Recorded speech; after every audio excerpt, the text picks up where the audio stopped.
Hello and welcome everybody. We got a training game tonight and it looks like Aztec company did recruit somebody new. The big reveal will come in just a few moments after I finish saying hello to everybody.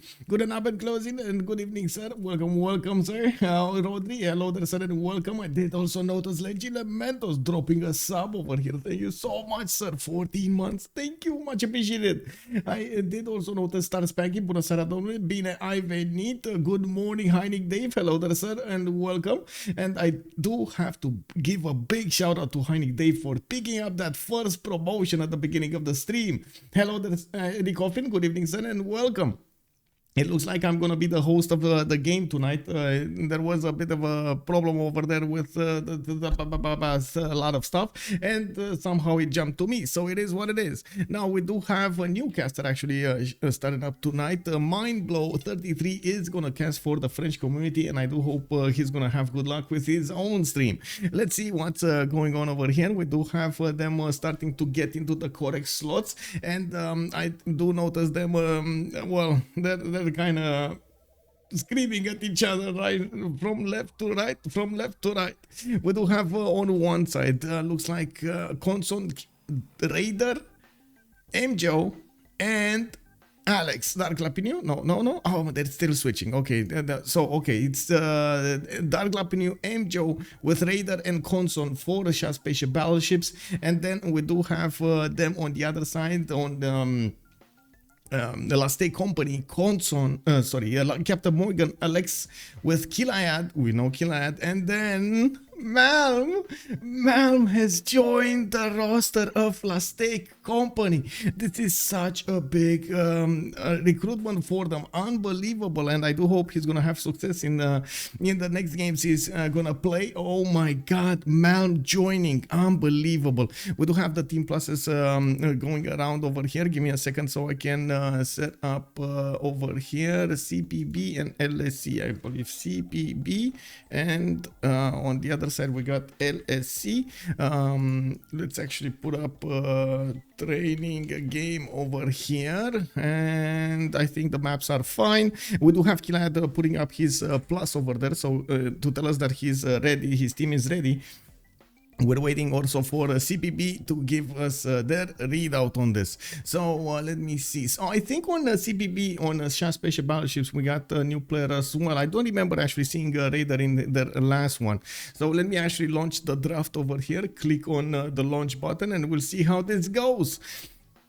They do have to go through the normal paces of a game, just like in the multiplayer, just like in the competitions. They do want to get as much as possible this how to say, this training game, so it does give them a lot of value, of course. And by the looks of it, they're definitely gonna try out how the synergy goes between them and the new players. They're gonna try out maps, they're gonna probably try out some new strategies, and we're gonna need to see what they're gonna end up on. It looks like they do have 3 choices for the maps to go last year. Lakes, Pangea, and Primordial are gonna be up for the picking, and it does seem like Konson is up on the buttons to ban the next one. They do have 30 seconds to actually go through them, and by the looks of it, Konson is running down the clock over here for a little while. Okay, I mean, you know, it is what it is.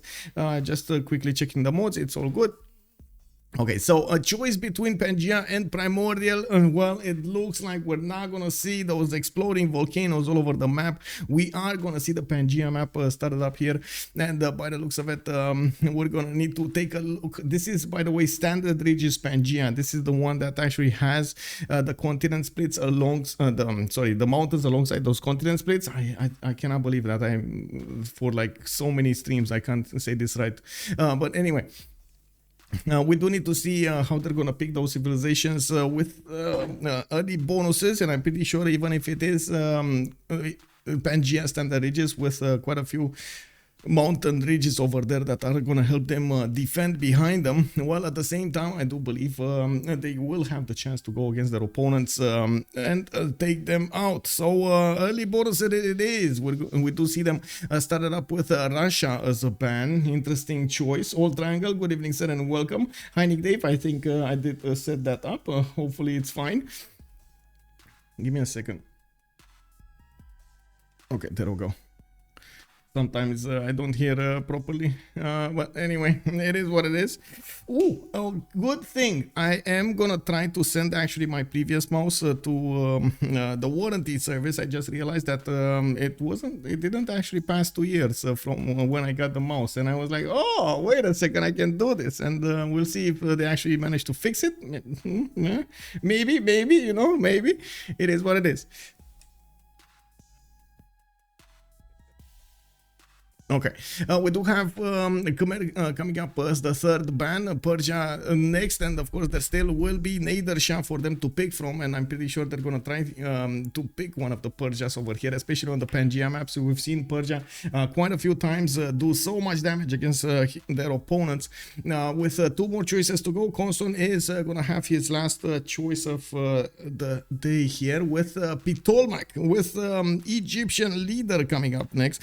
It looks like Ptolemaic is not going to make an appearance on Pangea. Interesting choice to take it out on Pangea map. Well, I guess they are a bit scared of that gold generation. Now, we do need to see how this is gonna be done in the games, what kind of civilizations they have. I do have to point out we still have Spain, for example, in the game. We still have Maya, we still have Mbande. I wanted to say Congo, and then Mbande shows up in the ban phase here. Well, makes sense.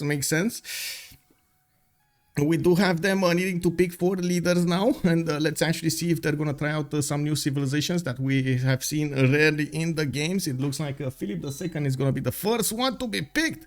No surprise here with those internal trade routes. He can not only generate his yields for his other cities, he can definitely generate the gold, and we will need to see if we're gonna have some conquistadors on the map as well. This was something that we've actually seen. I've actually seen on my YouTube, people asking me why. I mean, like, why is Philip II not using that +5 against civilization with religious bonuses? Why is he not using those conquistadors? Why?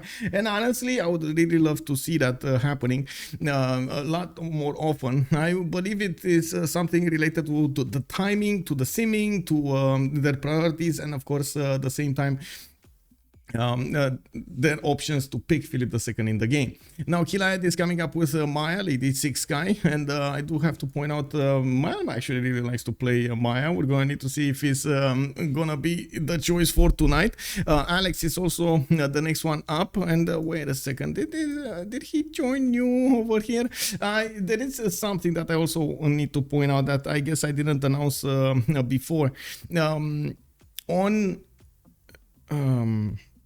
Right now, in this period, we do have actually multiple teams starting to recruit players, and also in CPL Premier, and also in CVFR squadrons. This is a period in which basically it's called the Mercato period. It's a period of changing rosters, and you have the available options to actually recruit players, which is actually quite interesting. We do see a lot of them actually being hopped around. There is a big player actually right now recruited by Ulysse. Hazagi did get recruited by Ulysse for the next season of the CVFR squadrons, and that's gonna be big. I can't wait to actually see how Hazagi is gonna do alongside the Firsos, alongside the Liege, and of course there are the roster.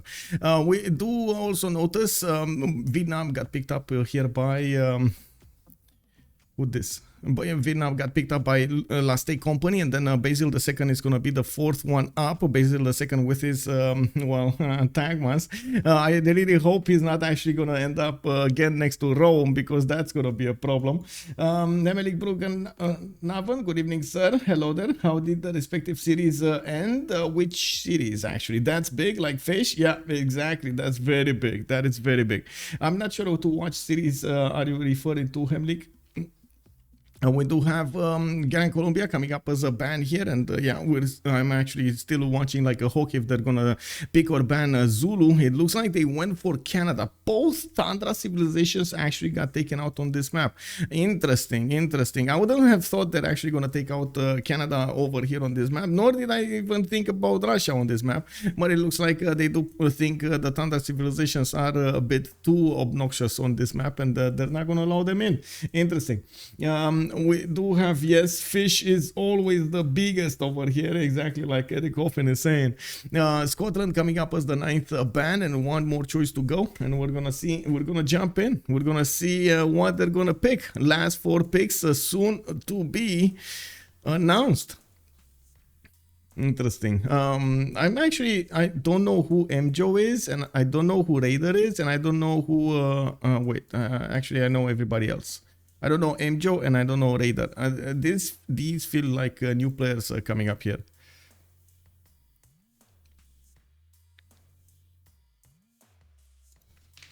One second.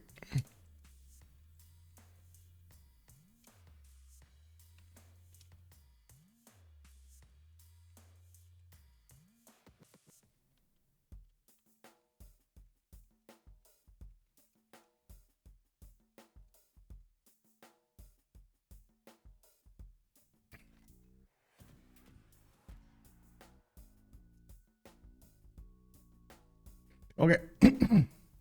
We do have Kree actually as the last ban, and now we do have CaptainMorgane going immediately for Victoria Age of Empire. They do need to go to get the goal for themselves during this game, and we've seen actually that you do need to keep that balance. Too much gold doesn't actually equal a win.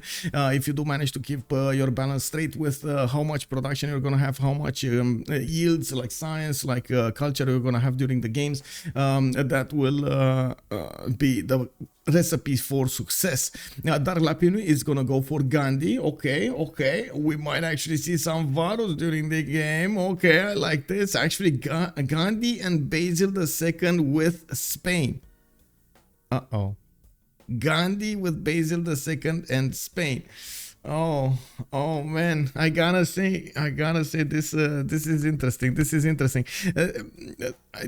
I do have to say India does have an amazing ability. It's called the Dharma, which does give him the ability to receive the follower belief bonus in a city from each religion that has at least 1 follower. So they can give him more bonuses, which is going to be quite nice.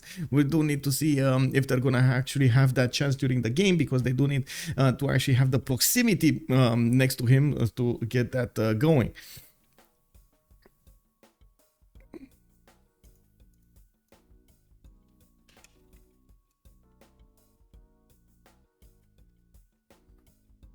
Mjoe going for Rome over here, finishing up the draft for CPB. Looks like we will need to see how Malm is going to pick this last civilization here, and then I'm going to need to turn off the tournament draft, and we're going to see how this goes. Lady 6 guy, Ghandi, yeah, some good stuff. They banned Wilfred. I don't know what happened to Wilfred there indeed. We do have Malm going for Montezuma as the last choice, and that's actually going to finish up the LSC roster. They will have actually quite a few civilizations here to play with.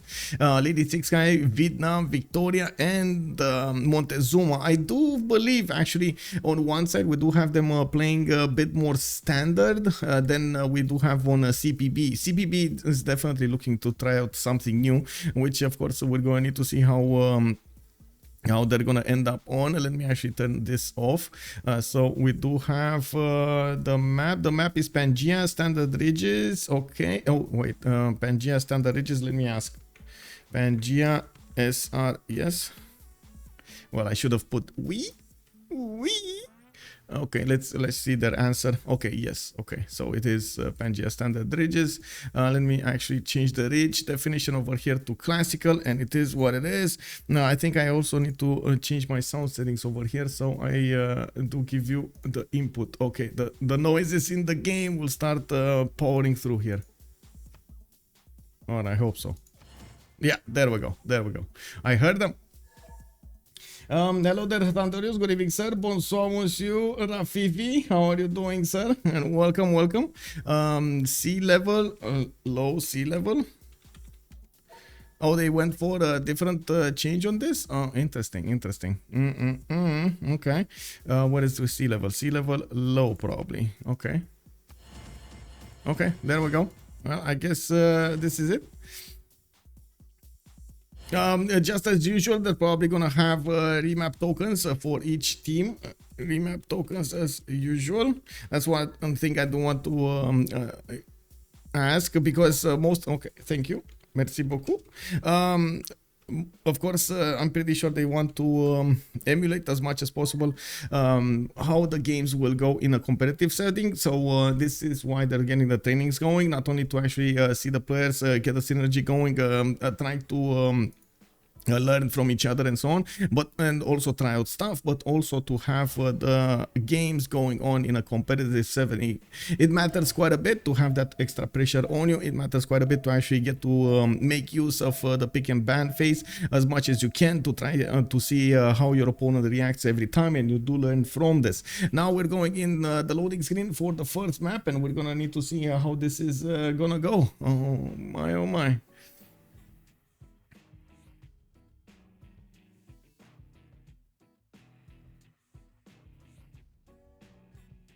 Okay, loading, please wait. Let's see. Training game. CBB coming up with Konson, Raider, Darlapinu, Mjoe, LSC on the other side, CaptainMorgane, Killayad, Aleks, and Malm.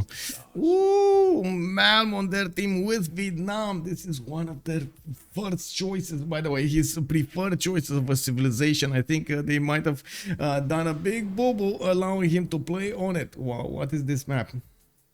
This is like a rooster map or a chicken map or something. What is this map? And this is what I was talking about, guys. If Ghandi is actually going to have that opportunity to get the religion of his allies, he's all alone somewhere over here to the southwest. We do have him on a coastal basis. Let's actually see if there's anybody on the coast. Well, there might be actually Aztec on the coast here.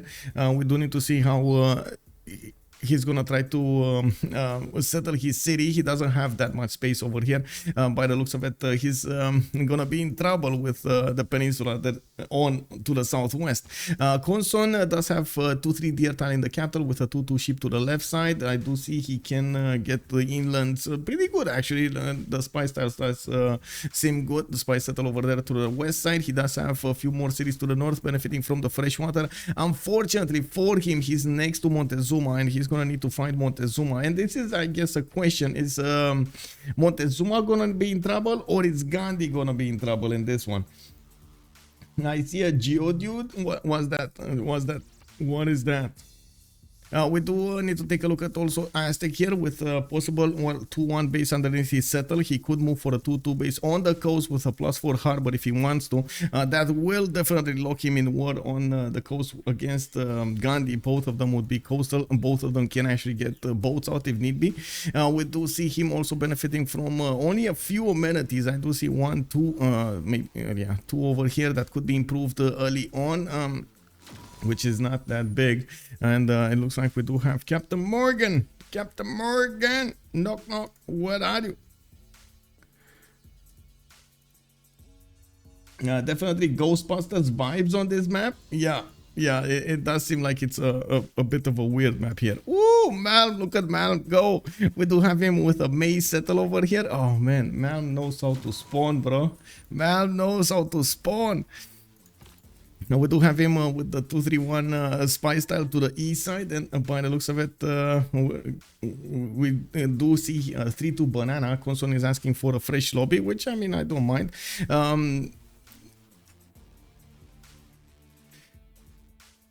It's the head of a cow with big ears. Oh, I see. And it has something next to one of his ears or something. Yeah, that could be. That could be. Remap prediction, actually, yeah, sure, if you want to, yeah. Let's go. How many remaps? Let's go for 5 minutes. Okay, we got both of them actually joining up, and hopefully they're gonna go through. It doesn't look like they asked for anything here, but I'm pretty sure they're trying to fix the 0 MS. So connecting, reconnecting.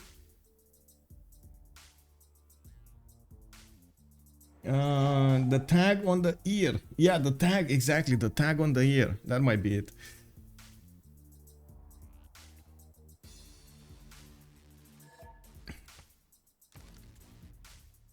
Okay, to the south we do have Maya with let's see, two continents actually. On one continent he's gonna have cocoa tiles, on the other continent he's gonna have spice tiles, and I do see quite a few gems, and the gems are not gonna help him when it comes to those plantations though. He does have some cotton in the south as well, and I do see his mountains. Well, yeah, not bad, not bad. Maybe one settle might be a bit off beat, but it's fine. Now, by the looks of it, he's also gonna be quite close to Vietnam. Not that big of a problem. They are allies. They could try to trade with each other. In the south, anything? No, no, no. Well, I do have to point out, since this is a training game, the players will prefer stability over the map, and I'm pretty sure they're just gonna need to wait over here. I'm also pretty sure they're watching Vietnam spawns, and they're like, oh my god, bro. That is awesome with those 2-3-1 spice tiles and the 3-2 bananas over there. I guess we're gonna need to see where he's gonna put those tons. The lakes are actually putting a wrench in his plans, but it's fine. He does have a decent amount of land to the north, a decent amount of land to the south over here. He just needs to be careful how he's gonna do it. It's Spider-Man cow and it shoots. Okay, so we do have everybody in. And I'm just gonna unpause, press the P button, there we go, and we're going to need to see how they're gonna play this out.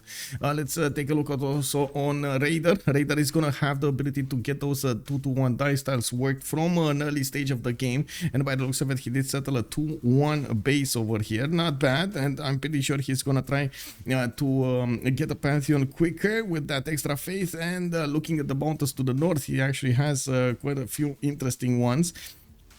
We do need to see how he's gonna try to get his sim going. We've seen yesterday how powerful Rome can be if he does get a good setup with rivers. This doesn't look like it's gonna be like yesterday, but still he has good settles to the south, good settles to the southwest. Actually, second city over there, another dice tile that could be gotten and improved, not to mention the bananas and the amber tile. So two amenities from that city alone. A possible settle on the honey tile to the southeast with 3-2 bananas. It does look like he's gonna be very happy. Good mountains for campuses, and I do see to the south we do have Byzantium. Well, Byzantium is his ally, not big of a problem. To the west side he's gonna have opponents here, and by the looks of it, he is gonna take a while until he gets there. Look at that, there's quite a bit of land until he gets to Killayad's Maya or Vietnam's Malm's Vietnam. Let's take a look at the Byzantium here. Dark Lapiniu is gonna be to the east of Maya, and yeah, he could actually try to pressure Maya quite a bit here. We do need to see if that's actually gonna be something that they want to do. There is a T settle also for him to the southwest. He did move for a 2-2 base. He's gonna have only a single 2-2 in his adjacency here. He's gonna need to grow to the second ring to actually get more 2-2s, and by the looks of it, we do have a few mountains for him as well to the northeast, and some geothermal so he can get that extra adjacency going. Well, not bad, not bad. Actually, decent amount of lands to settle here to the east side. Spain, that's also his ally. Not a problem to actually trade over here with Spain or to have him over here. It looks like Spain is gonna have a continent split, and I do see he's gonna get some early dice tiles. 2 dice tiles in the second settle here. Very nice. That's some very good early faith there. 2-3-1 fertile here for Madrid, and I do need to see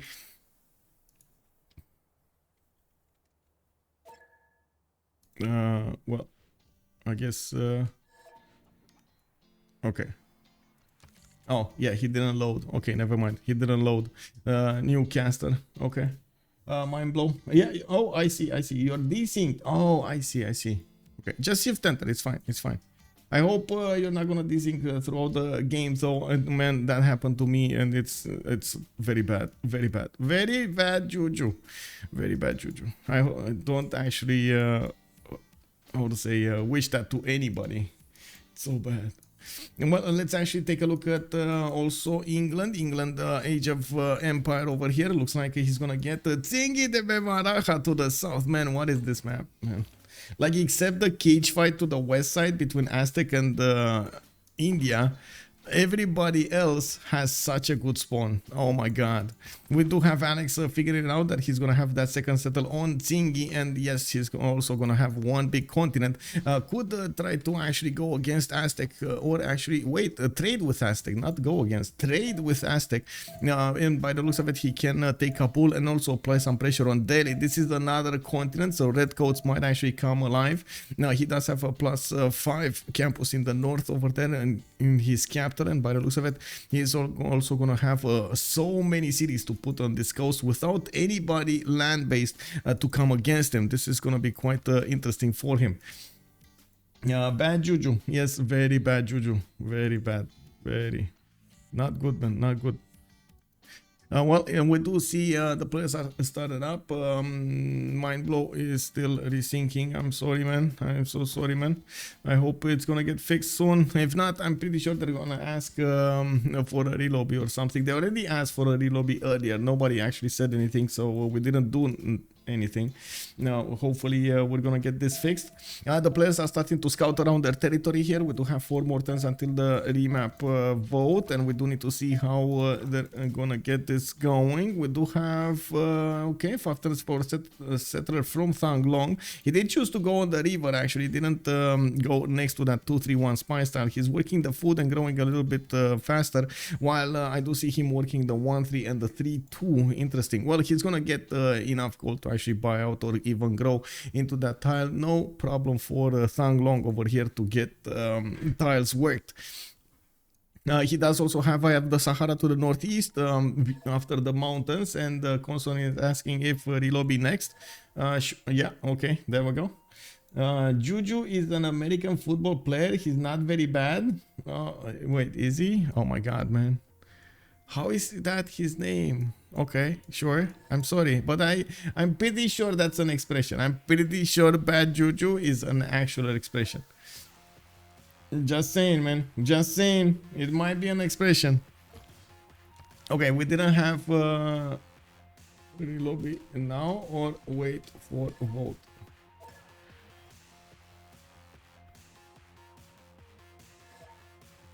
Okay, they want to wait for vote. They want to wait for vote. Okay.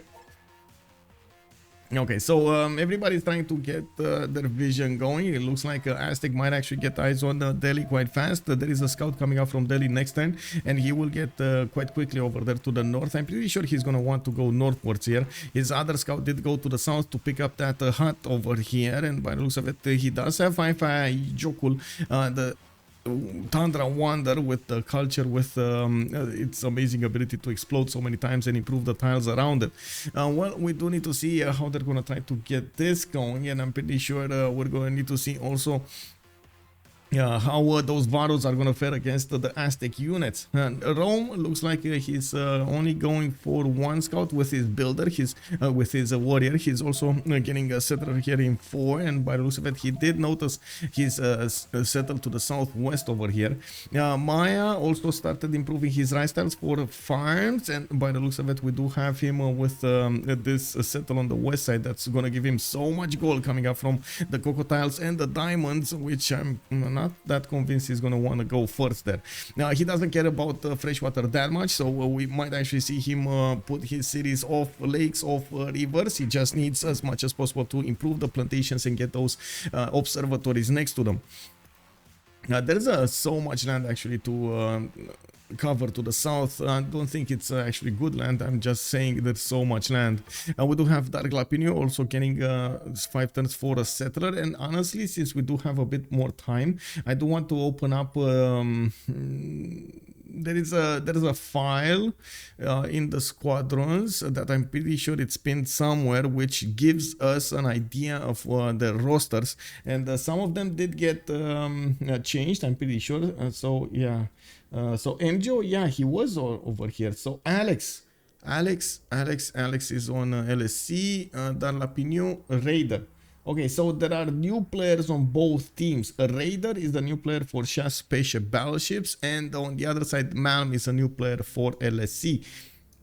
Both teams are trying out their players over here, and we're going to need to see how this comes in. Jojo Siwa, okay. Wait, is it?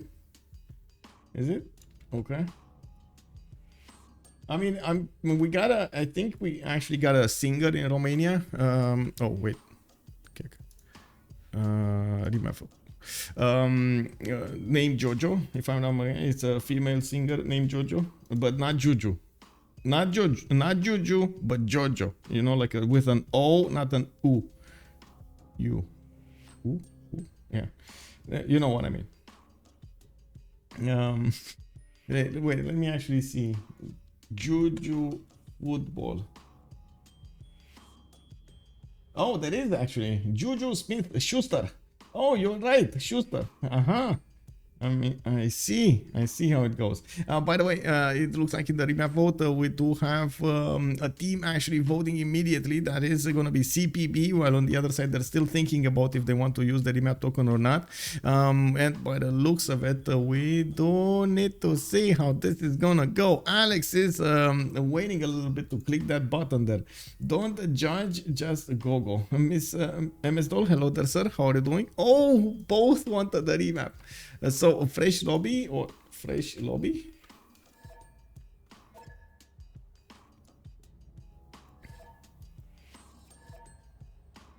Okay. I'm actually curious. Do I put up a lobby or 1 second.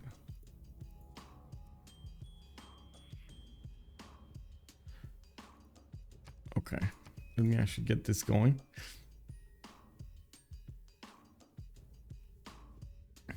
Well, new map, new spawns, same players. What can I say? He went to my favorite college team and they got drafted to my favorite NFL team. The only player I have signed a jersey from. Oh, Trojan man. Good evening, sir. Wait, really? Wow. How did I nail that, man? I'm so sorry. I'm so sorry, bro. Okay, let's see if... Oh, okay, there we go. Konson actually put up the lobby, so it's fine.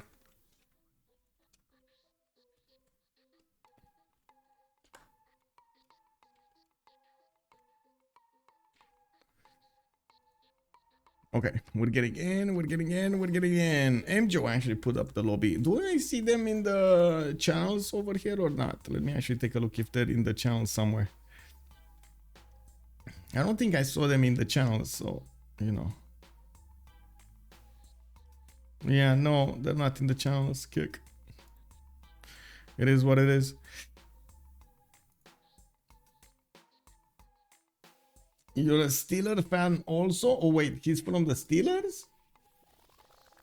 American football player. It says, oh yeah, he is at the... No, wait, didn't he switch to Chiefs? That's at least what Google is saying. He switched to Chiefs, right?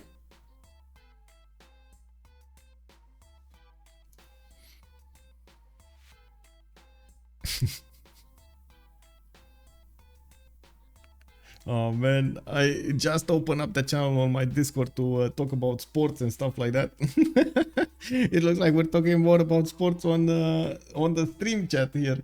He's at the Patriots now. Won SB with Chiefs this past year. Oh, I see. Wait.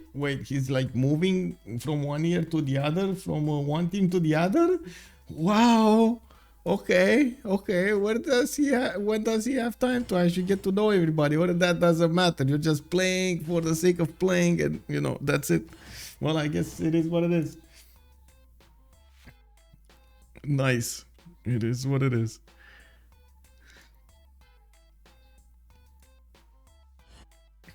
Actually see. Oh, there was a question over here that I wanted to answer earlier in the general chat from CPL. Damori was asking me, why do I cast a training game when there is an official match going on? There is indeed an official match going on. Civ Australia is playing looking for D-Shack. The problem... wait, is it? Looking for D-Shack? No, they're playing... whoa. No, not Civ Australia. Sorry, Chillbro is playing looking for D-Shack. The thing with that is I already gave my word that I'm gonna stream this one, and I usually don't really want to go just go back on my word and tell them that I'm gonna stream something else. I usually just I want to.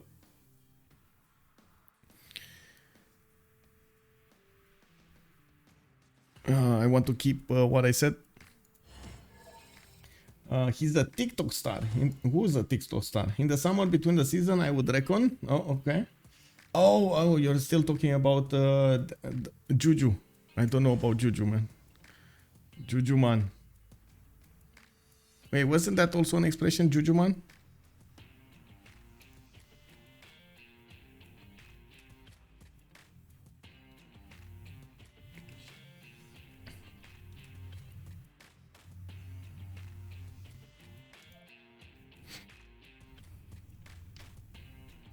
Fun fact, Juju Smith-Schuster's name was just Juju Smith. Then he changed his last name his freshman year in college to incorporate his stepdad's name into his name, since he was the one that raised them. Ah, interesting. Well, American football for us, European is another world. But the way it's not a 2'21" a basketball French player that arrives in NBA. Wow, 2 meters and 21 centimeters, bro. That is a giant. Oh my god, man. Oh my. That is so tall. Wait, this is a dolphin map? This is a dolphin map. We actually have a dolphin map.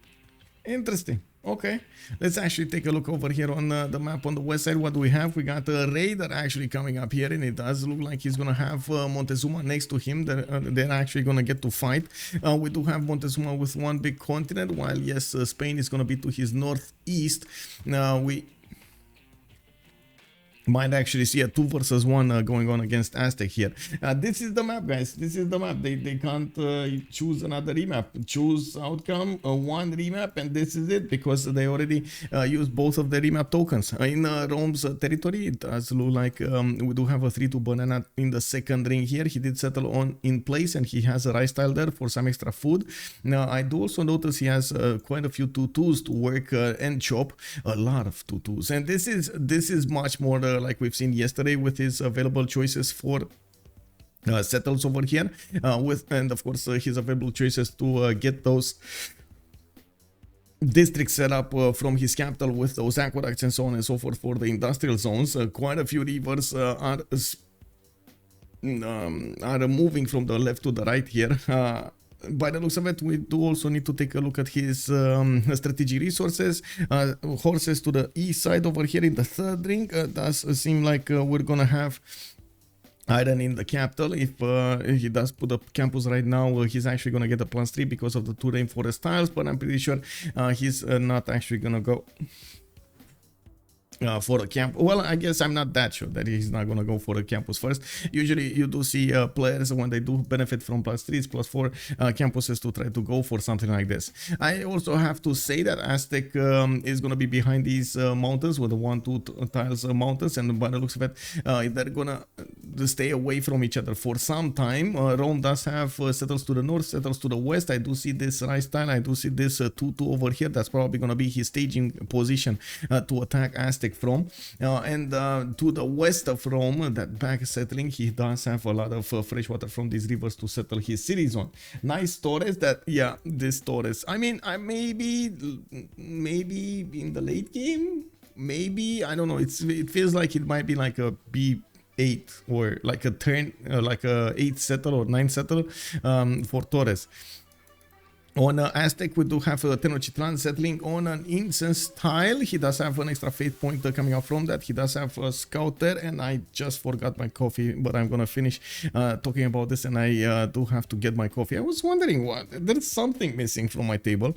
We do have an iron tile over here in the second ring. It looks like he's gonna get horses to the southwest, and by the looks of it, this river is gonna get him to Spain, which is gonna be a problem. Mjoe is his opponent, so he needs to be careful how far away to the north he's gonna go. He does have another settle here on the insults to the west side, and I do also notice these rivers are gonna give him the fresh water. A bit of unfortunate that after that is gonna be quite a bit of distance until Bologna. We're gonna need to see how he's gonna make do with everything he has here. And looking at the chat, unfortunately, also feet and ankles. Wait, what? Will probably be a very good guy if you can put some weight on. Oh, right. The problem is the back when you are tall. Wait, isn't the problem actually the heart, not the back? Because the heart actually needs to pump a lot more blood, and usually the heart doesn't actually get as big as you are. Like it doesn't grow with how big you are. Or at least that's a documentary that I saw. Maybe I'm wrong. Anyway, I do want to see also Madrid coming up here with a 2-3-1 fertile to the west side. He does have a scout coming up in 1, and I need to get my coffee. I totally forgot about it.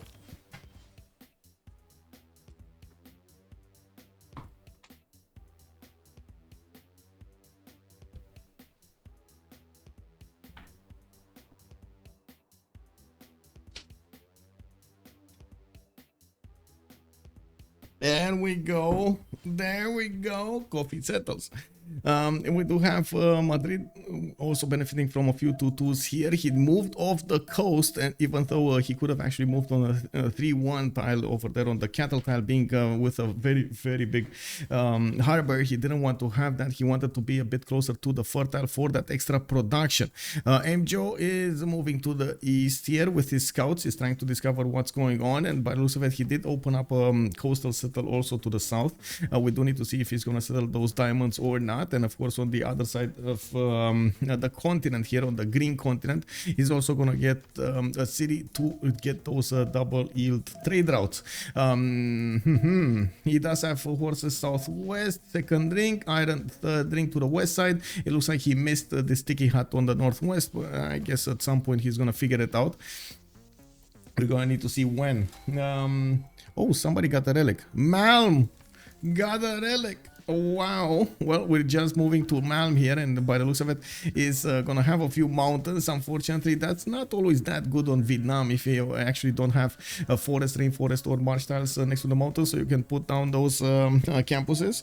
We do see him also with continent split here. He's between the white continent and the red continent. He does have a geothermal settle to the southeast, getting some extra points of science if he wants to, and by the looks of it, he's gonna need to do some big braining over here for that time placement with the other districts to get the most culture that he can get.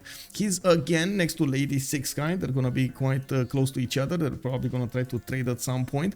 We do have to the southwest actually Byzantium all alone in a position here, which might actually be a problem for both Vietnam and the Maya. Byzantium is gonna come out kicking, and we're going to see who's actually gonna be on the receiving end of those tagmas. In Vietnam's land, we do have an iron tile in the third ring to the west side. No horses whatsoever in the first 3 rings of his capital, but he does have one in the 4th ring over here to the west side.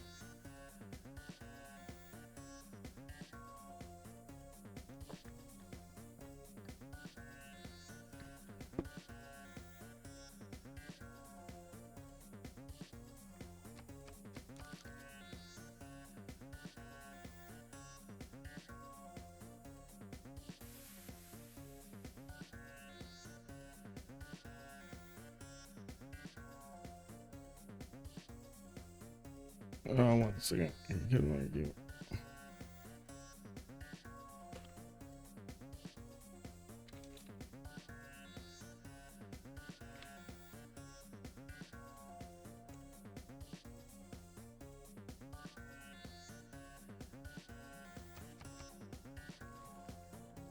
Okay, on Constantinople, we do have him actually getting quite a few stone tiles here. He does have iron to the south, a few reef tiles, so he can get some extra adjacency going. And I do see him putting his holy site directly on the horses, so he's going to start acquiring those horses right after he gets his animal husbandry going.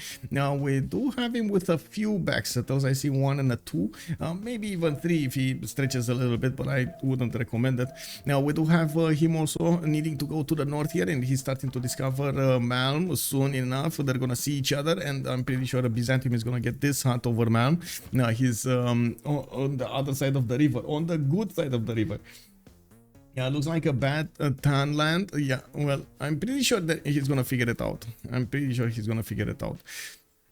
It's still good to actually have the 3-2 bananas in the capital, and of course benefit from these stone chops over here. We're gonna need to wait and see how he's gonna try to do it. Looks like May Settle is gonna be second one for Dark Lapinio, and we do have him figuring out that he's actually gonna have his peninsula over here, Tundra to the south, so he knows that he's gonna need to push on to the north with all he has. Maya is not going to be that big of a problem for him, because Maya is not well known for actually settling more than those tiles, 6 tiles away from the capital, where he does have the extra bonuses going from his civilization. We do have a settler coming up from Webcam now in 1. It looks like he does have a 2-1-1 silk tile here. A 3. Well, he did improve his farm, and I'm pretty sure he's gonna try to get into irrigation quite quickly. There we go, 4 turns. I do also notice he does have a builder to the north just scouting. He's gonna need to get that back. The warrior is there scouting anyway, so I'm not sure what he's doing there. Now we do have him with the continent on cocoa tiles, silk tiles. I see cotton tiles as well, so he does have a +4 observatory in the capital city, while he's gonna have a few bananas also to the east side to get those +4s. This is actually good land for Killayad. Like, this is actually good land. He also has sugar, so 4 possible plantation resources over here for Maya. This is gonna be quite good for him.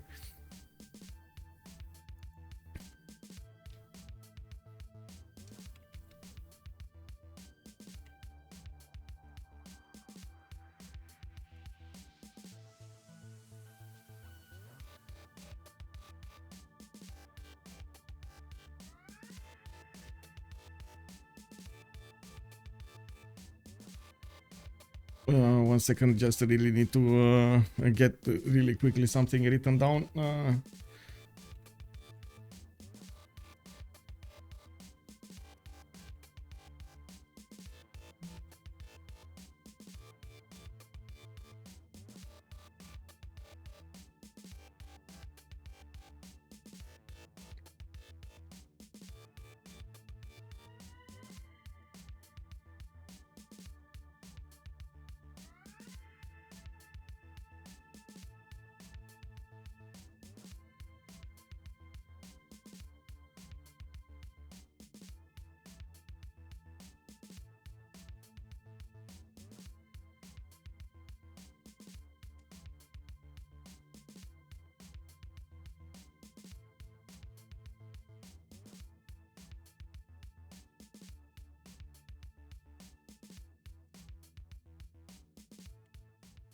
Okay, perfect defensive position for Maya. Yeah, exactly. To the southwest, he's going to have these mountains to protect himself, and I'm pretty sure with the +3 that he's getting on Maya, he's going to be relatively fine here for a while. Now, Byzantium is going to get those tag bars, and it's going to be quite hard for even Maya and even Vietnam to withstand him. Now, we're going to need to see how aggressive will Darlapinu be with his units. We do have also Killayad waiting, so he gets irrigation with his builder on the cotton tile. He does benefit from an iron tile to the in the second ring to the north, and I do see he is moving to the east side over here, actually going for the 2-2 base, so he can put down that observatory between the cotton tile and the banana tile.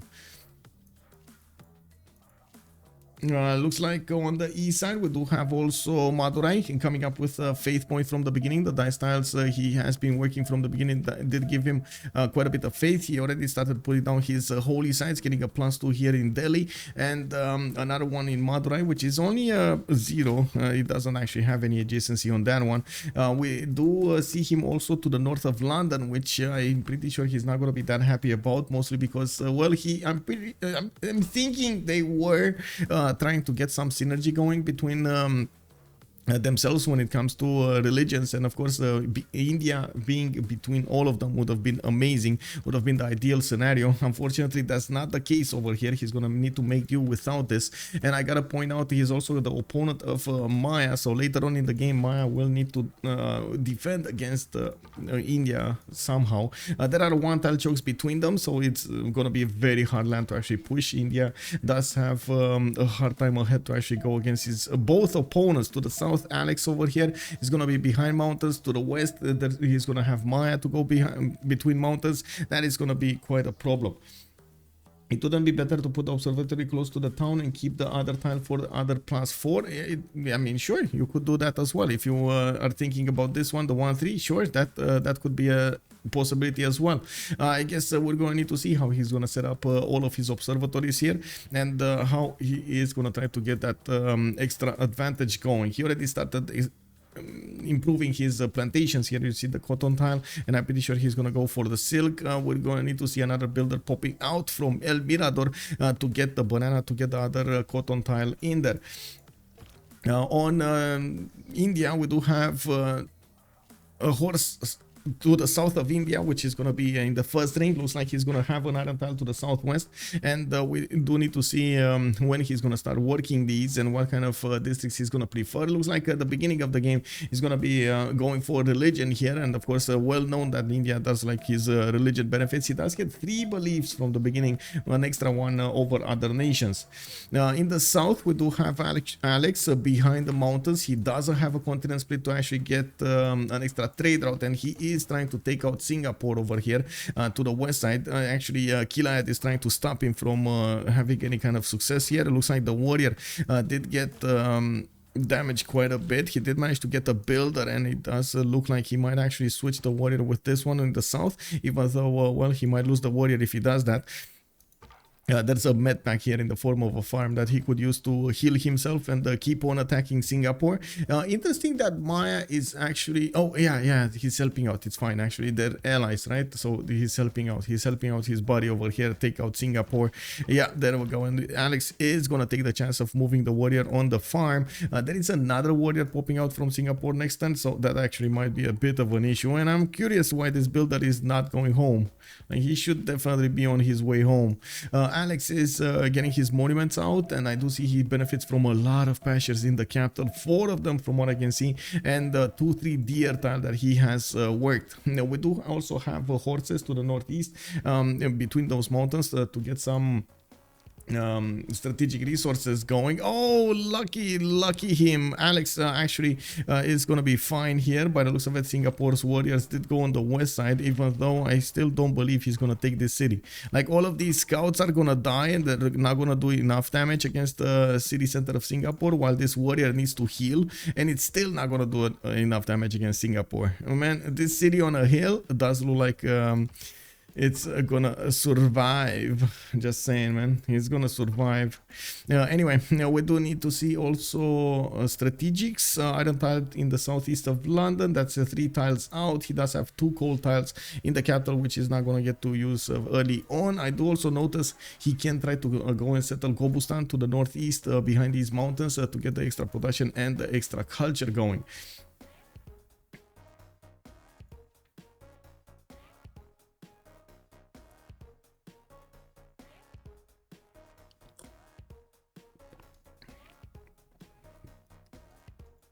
Well, I think we went through all of the civilizations. We do need to see how they're doing their moves here. What are the experiments going on? Kume did get settled on the east side, right in the face of Aztec. Aztec also put settlement distance from his capital and went initiation rights. He knows about Rome to the west side, and he knows about Bilbao to the northeast. He's going to try to defend against both, or maybe try to push both. We're going to need to see how CaptainMorgane is going to deal with this issue he has in front of him. Now, we do have also religious settlements picked up by Rome. He's getting a 4th settler out soon, and by the looks of it, he's already starting to trade between the city of Antium and Rome, which was probably his 2nd settle there. Tobacco tile in that city center, opening up with commercials, not campuses. Yeah, I was thinking this is going to be unlikely. I gotta say, looking at the land here, it does seem like Rome will have a lot more chops to use versus Aztec to the east side, and we do have Aztec trying to actually get the benefits of a tobacco tile here. Interesting. And of course trying to set up the defense against a possible attack from Spain. Well, we're gonna need to see how they're gonna try to get this going, since Aztec is all alone on the west side of the map. He's gonna be between 2 opponents, and it's not gonna be easy for him. We do have the Tan setup coming up from Vietnam. He's going for City Patriot Goddess, and 40% is going to help him in the next district. So not the Tan. If I remember correctly, the Tan doesn't actually get to count over here after flight. Yeah, this district does not require population. It's cheaper to build and cannot be built adjacent to the city center. Does not provide great people points, and is not a specialty district. And of course the 40% off does get counted to the next district he's gonna get to build. We do have him with a few builders as well. Looks like he did settle Cantho on that geothermal settle, and we'll get quite a few other tiles to improve. I'm pretty sure he's gonna want to improve at least one diamond over here to get some extra amenities going. We also have Byzantium starting up on his religion. So on one side we do have a lot of players that want a religion. On the other side, we do have a lot of players that will play this game without a religion, just the normal stats, the normal culture, the normal science, the normal game style. Now we do have Constantinople actually with the holy sites. Let's take a look at his yields. One faith a turn, unfortunately. He doesn't have a lot of faith per turn from his holy sites. He went for God of the Sea, and we will get a third city over here to the southwest, where he is going to start getting some whales out. Not bad, actually. Getting God of the Sea with whales is going to be quite nice. 2 tiles jumping up to 3 twos. That's going to be pretty good.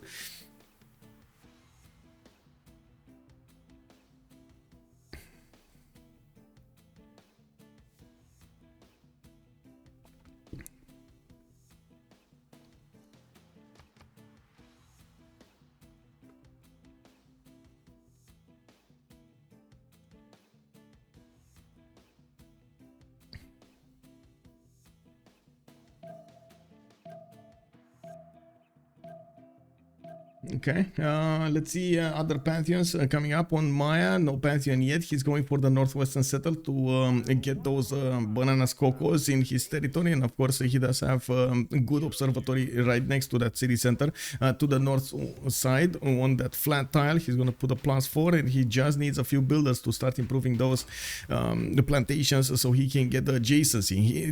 His observatory in the capital, it's already a +4. In the northern city, there we go, he did place one without the plantations being improved over here. It's only a 0. He does need to improve those to actually get the extra points. Going for Goddess of Festivals, he's gonna get an extra point of culture on each of these plantations over here.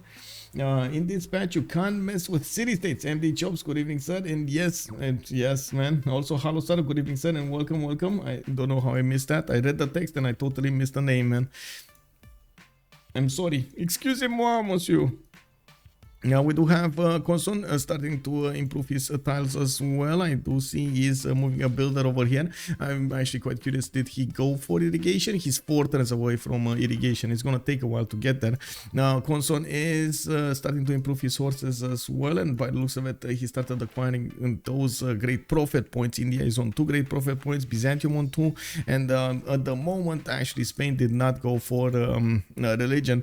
He's putting up a defense with slingers against the possible attack from Aztec, and I do see Aztec moving some units to the west side here. He does only have 2 eagle warriors and an archer, and I don't think he's gonna have the opportunity to actually go against the warriors of Bologna and take some builders from that city-state.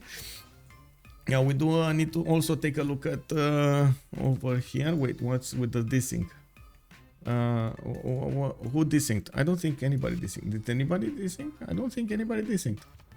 Anyway, we do have England coming up with builders as well as traders, and I do see him starting to improve his resources on the coast. Birmingham did actually got put off the coast over here, and Singapore won. Oh my god, all of those scouts died. Yeah, all of those scouts died, guys. Singapore is alive. Well, what can I say, man? Singapore is a bit too big.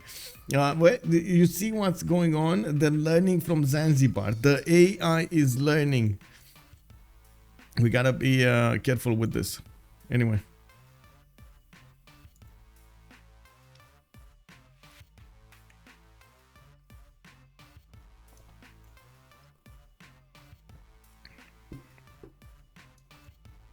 Okay, we got Mjoe coming up in 5 turns, and by the looks of it, he is going to get that extra culture going over there, a little tiny bit of health, faith, I mean. We do have England with the scout with the ability to pillage that ivory tile if he's going to be fast on the buttons. He does have enough movement right now. Why is he not pillaging? Come on, man, get that faith going. Get it now. Pillage it. Okay, there we go. He burned it. He burned the tile, the camp on the ivory tile, and now he's gonna get out of there. We do need to see if he's gonna be left all alone. It doesn't look like India is gonna take this lightly, and he is gonna hunt down that scout with his slinger and his scout. By the looks of it, we do have other builders coming up from Delhi, third city to the south, Patna, and started working on his campuses. Only a +1 over here. It's gonna take a while to actually get to a place that he's gonna get more yields from those campuses. Now I do see Konson is also waiting for his irrigation, even though I do see him moving to currency. Like, does he not? Wait a second, he doesn't have irrigation? No. Well, I guess he really wanted commercials. Yeah, we do also notice Vietnam is starting to use his second district slots and starting to put down campuses over here from his city centers. Still trying to use the tons adjacency, and I do see in the second city actually he's gonna have a +3. In Cantho, in Thanglong, he didn't choose something, which I'm pretty sure is saving that slot for Governor Plaza. Now we do need to see what he's gonna choose. Getting some barracks going, because the towns don't actually give you general points. You're gonna need to get them going with the barracks or the stables, and by the looks of it, we do need to see when he's gonna start getting some general points. The same thing can be said about Byzantium. We do need to see when he's gonna start putting down an encampment, and how aggressive will he try to be in the next part of the game. Vietnam is actually quite a problem when it comes to pushing into Vietnam. His defensive capabilities are good. Same can be said about Maya, so it's not gonna be an easy task over here for Dark Lapinio to go against both opponents. Now we do have Goddess of the Hunt picked up by Spain. Looks like he's getting a Magnus established in Bilbao. That's the city on another continent. He's gonna try to use that for his Magnus Central, sending the trade routes towards that Magnus city. I do see Zaragoza that actually gets settled on a diamond tile, and we do need to see the gold generation over here. On Spain, we already have 19 gold a turn, going for Temple of Artemis in the capital city of Madrid, starting to improve most of his resources here. He does have a mercury tile, for example, for an extra so mercury, amber, honey tile, fur tile, 4 amenities. Quite easy to improve, quite easy to get. We do need to see if he's gonna go for actually something like sailing, because at the moment I see him going bronze working. He's more worried about attacking into Aztec than doing anything else. And of course we do need to see if a raider over here to the west side is gonna want to be aggressive against his opponents as well. Right, CSS CSS even try to protect for great people. Okay. Let's actually put up the prediction on the game over here. Who will win? On one side we do have CPB, and on the other side we got LSC. Submission period 30 minutes. Start prediction. Let's go. And I do want to also put something else out. The team labels, and I'm so sorry when we did get the relobby. I'm so sorry, Heinig Dave. We didn't actually keep the labels. They never said the labels. I'm sorry. Let's right team. We do have CPB, Chasse Peche, Battleships. Okay, the company of stakes. Yeah, exactly. The company of stakes. I do see there might be an issue over here with how to say, the bit rate. Is it fine, by the way? Do you hear me fine? Do you see me fine? Like, are there any dropped frames or something like that? It is what it is. Two left hands. Hello there, sir. Good evening. We do have yeah, all good. Thank you. Okay, we got more archers coming up from the cities of CaptainMorgane. He's going to need to pump out an army to the south and to the northeast. We do also need to see if Spain is going to follow up with a bigger army, maybe an encampment. The same can be said about Rome, if he's going to go for an encampment here. He's first starting to get his sim out with his Governor Plaza, with his multiple commercials being settled.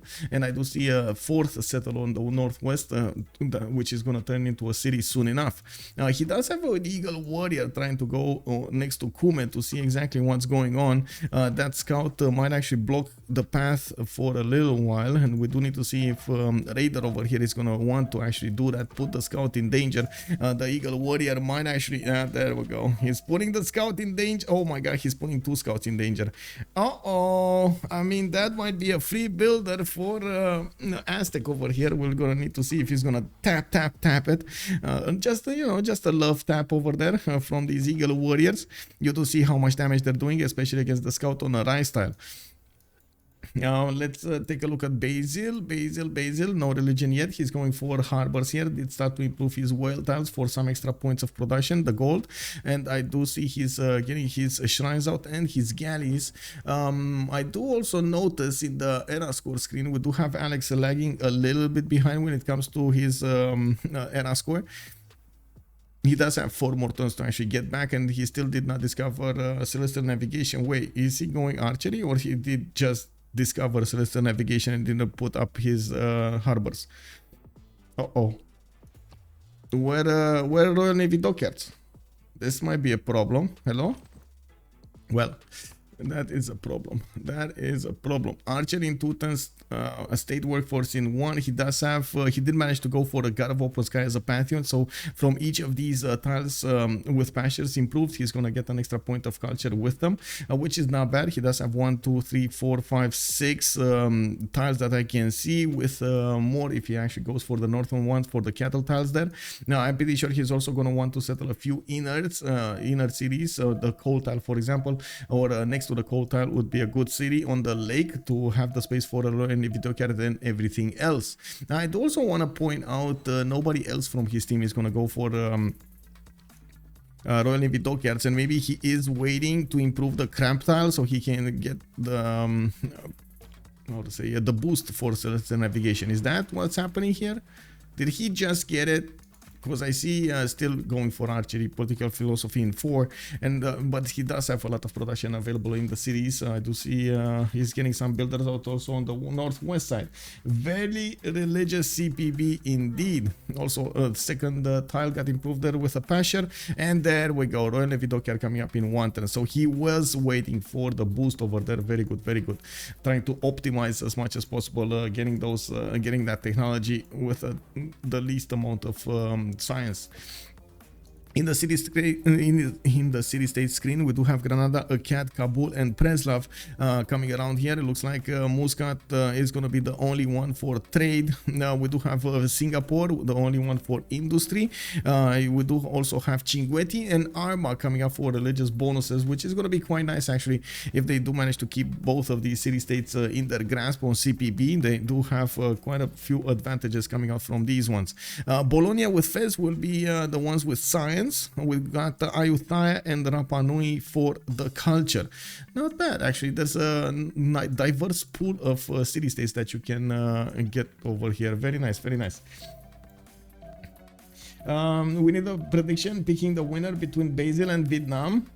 Oh yeah, they're gonna go against each other. I gotta say Vietnam really knows what's gonna happen here, and he's getting his great generals as soon as possible so he can defend against Byzantium much easier. Now I do see Byzantium did manage to get his great prophet going from Constantinople, and he is well gonna need to actually get this builder away from that holy site if he actually wants to activate it. He does have in Ansira a second holy site over there available, and by the looks of it, Simon Peter is getting out of the city center. Now we do have Moksha establishing in Ansira. He did use Governor Magazine, the capital, and he did manage to get a boat out to scout exactly what's going on. There's a bit of a problem here. I do have to point out Aleks is on the same coast as Basil II, and they could, Basil II could actually lose Ansira or even put up an attack with Dromons against England. We will see probably quite a few galleys, free galleys coming out from England's territory, because of these Royal Navy dockyards, giving him the free ones. This is going to be quite nice for England to actually benefit from, and I'm pretty sure he's going to try to start scouting. Vietnam is already seeing what's going on here, and they know it's going to be on the same coast as England, and it's just a matter of getting that information there for him. We do have India getting fertility rights as a pantheon. He got a free builder, and he's gonna get a bit of extra food on his rice tiles, on his wheat tiles, maize tiles. We do see him moving to the south here, and cattle tiles, by the way. And he's gonna get the stone tile. This is gonna put a city right in the face of Aleks. Not gonna want to give up on that possibility to get as close as possible to England. And I gotta say, there is an English warrior here. This might be a bit tricky for India to go through. There is an advantage on India, by the way, that I didn't speak about. We do have an extra movement on these civilian units, on the builders and on the settlers, which is actually quite helpful, especially if you do manage to get yourself into a situation like this with the warriors only 2 movement. You might get to run away through the hills over there. Now we do have also India waiting to get his Great Prophet activated. I think the same thing can be said about Dark Lapinio. In the South City he did not go for a holy site here, but he does have a +3 possible campus, by the way, in Antioch. Now we do have a few galleys, or one galley actually coming up from the western side to try to figure out what's going on to the west.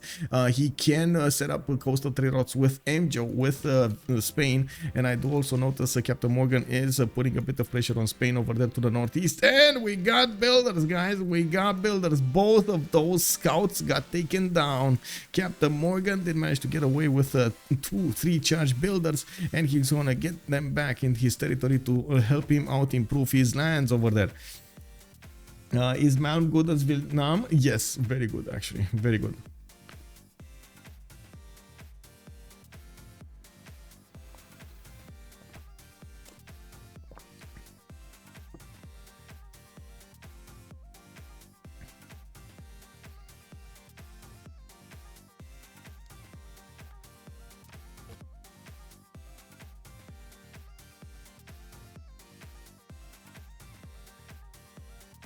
Let's see. We got Rome getting his horses out, and he might actually try to bonk over here CaptainMorgane a little bit. He's starting to chop, and he's not taking this lightly. Raider is gonna want to get his builders back by the looks of it, and I do see there's a bit of a problem here for Aztec. Yes, he did get a horse, but he's moving the horses to the north over there, while totally ignoring Rome's units on the west side. While yes, he is getting a few archers there. The third one coming up from Texcoco soon. It does look like they're still watching each other over here behind the forest to see exactly what's going on, and I'm pretty sure we're gonna need to see a general coming up from Rome if he actually wants to finish the job. Now in the tech side, we do have CaptainMorgane pros working in 110, while Trajan is actually like Rome. Raider is going for irrigation and drama and poetry. At the moment he doesn't have the slots anyway for actually wait, from Antium he has a slot, and from Cume he has a slot. Come on, he has the slots for an encampment, he just needs to put it down. Now there's only 3 cities over here available for CaptainMorgane. We do have warriors coming out from Mjoe. Mjoe is on bros working 1, and that means actually he did not managed to discover, of course, iron working. It's after bronze working, and I gotta point out these horses are gonna take a long time to actually get to Bilbao because of the hilly terrain between Azcapotzalco and Bilbao. Yes, there is a possibility for him to go to the north over here. He is gonna get spotted, and the same thing can be said about those rivers over there. It's gonna be quite hard for those units to actually go through. Now we do have more archers shots over here. Spain is taking quite a bit of a beating. It's fine. As in he's not, I don't think he's actually going to lose that much over here, and I do see third archer is coming up to put the pressure on his opponent. CaptainMorgane did put a warrior in front of the city center, getting new ones over here behind him, and started up on his commercials, not going for harbors. Interesting choice over here, but I do think they want to be competitive when it comes to the merchant screen. Rome is the moment having an exclusive touch on these merchants, with Zankian coming up in just 2 turns. He did manage to get at the moment 24 out of 30 points, and he's generating 5 great merchant points a turn. Now we do need to see also what kind of, oh my god, okay, this is war. This is, you see what happens when you bully your opponent. You see what happens when you poke your opponent with a stick. Basically this happens. Wallow's throne gets implanted in his government plaza, and he's like, okay, you want me to come at you? I will come at you. I will join you. I will take your cities. I will take your government plaza. Well, we do need to see how this is gonna end up over here, and if CaptainMorgane is actually gonna get this going. Give me a second. I'm getting. Why you bully me? Yeah.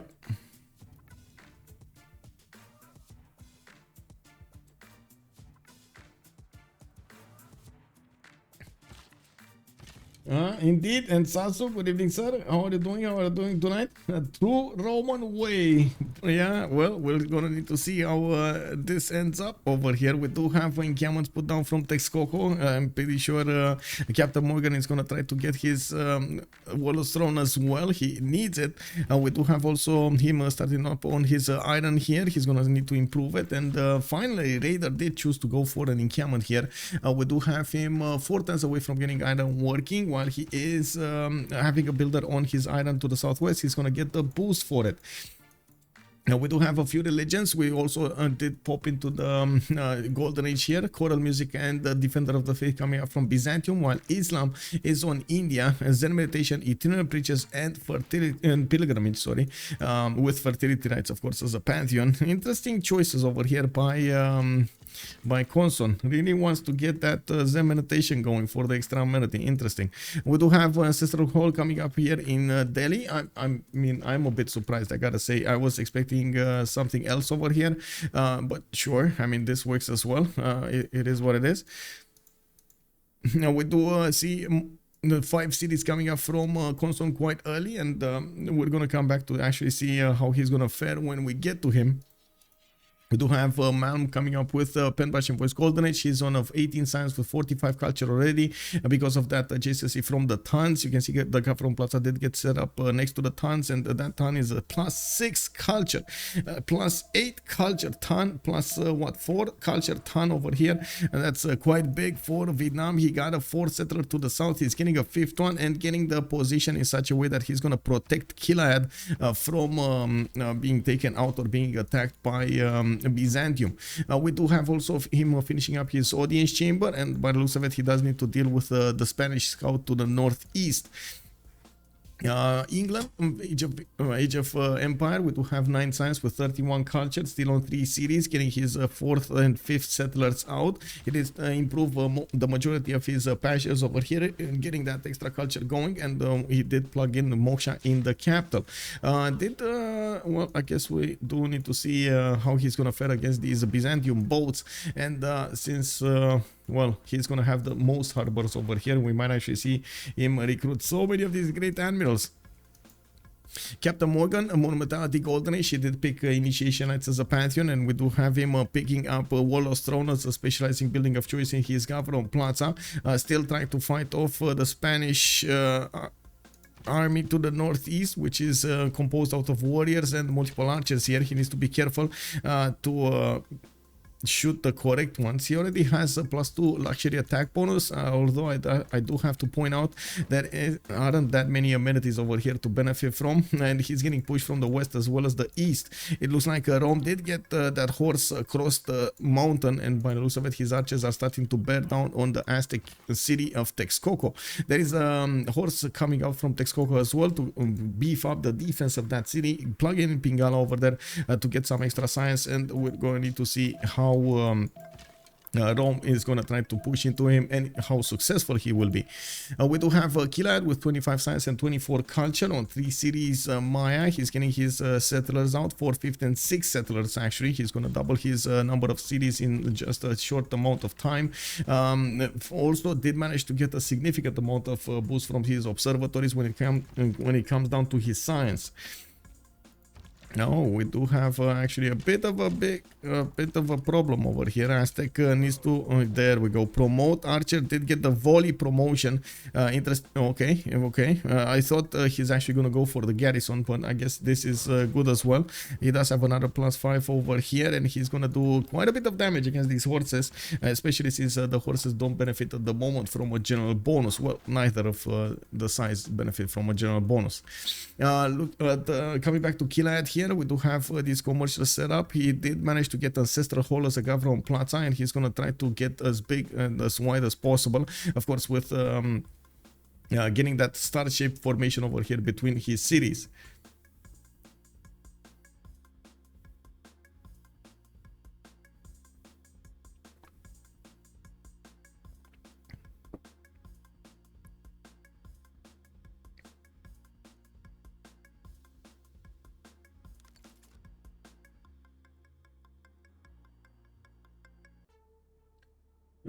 Okay, Konson is coming up with 13 science and 22 culture. We do have Pembrasian voice. Actually, he did not feel comfortable enough with his 12 faith attempt to actually go for a monumentality, and by the looks of it, he's started up to spread that religion in most of his cities, so he gets that Zen meditation going.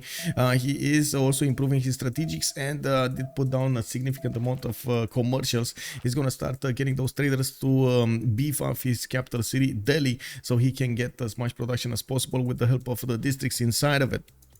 Also more settlers coming out from Delhi, so he can get as many cities as he possibly can. The horse of Rome got pushed back. There is an Aztec horse here that's quite low in HP, but the archers of Aztec are managing to deal the damage against the Roman units and not allow them to actually push through the city center.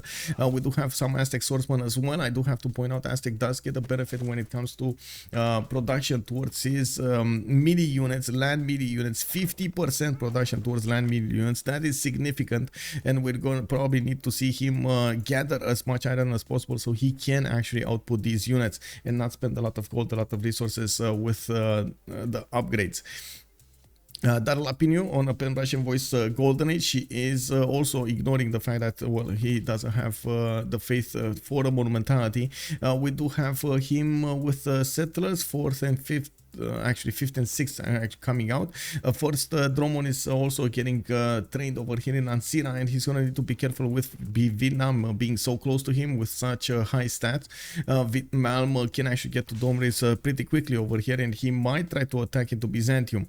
We do have him putting down more harbors for the gold generation, and I do see him at the moment on 22 gold a turn. This is not something that we usually see on Byzantium. It's a lot less gold per turn coming out from Byzantium cities. We do have also Rome with a Pembrasian voice golden age, 4 cities at the moment, going for his 5th over here from Puteoli, and I do see he's getting in common training projects. Rome is gonna get the next turn, while Vietnam is gonna get it in 2 turns. I do also notice he's gonna finish Warlord's Throne in the city of Rome over here in his government plaza, getting extra production towards his units, and at the same time lowering the gold cost per turn for each of those units. Okay, we do have CaptainMorgane managing to save his horse out of danger's way. That's another unit that can take his place. It's going to take a few turns over there for the swordsman to get into position in the front of Texcoco.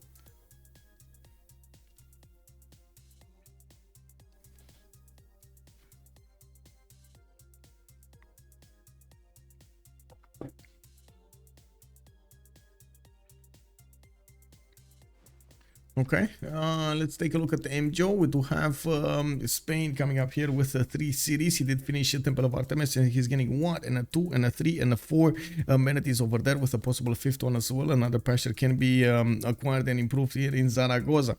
I'd also notice he's using governor magnets in the city of Bilbao, where he did put his governor plaza, using that city center to beef up his other cities with traders. We do need to see if he's actually gonna get more traders here. I only see 1 single trader, so I'm pretty sure he really wants another one. We do have him also putting up a significant defense against the Aztec attack through the hilly terrain to the southwest of Bilbao, which at the moment is getting stopped properly. Here there's a spearman over there up in front, and I get the chance to actually show you the damage between an archer and a spearman. There's 32 against 32. The spearman doesn't actually get on top of this. The horses, though, it's totally different. The horses match up against the spearmen. As you can see, the horses cannot push through spearmen. They're a bit too strong for them. Captain just improved the incense. Is that a new amenity for him? Thandorius, no, I don't think so. He settled on, oh wait, that's tobacco and this is incense. Didn't he settle on somewhere? Yeah, he settled on incense, he settled on tobacco, and I guess that's about it. Those are his resources. 2 resources, that's it. A bit unfortunate though, a bit unfortunate. And I don't even see him having them available. Like maybe the third one could be an amber tile. He's gonna need sailing for that, which I'm pretty sure he's having a hard time dealing with science he needs for everything. What is his fourth?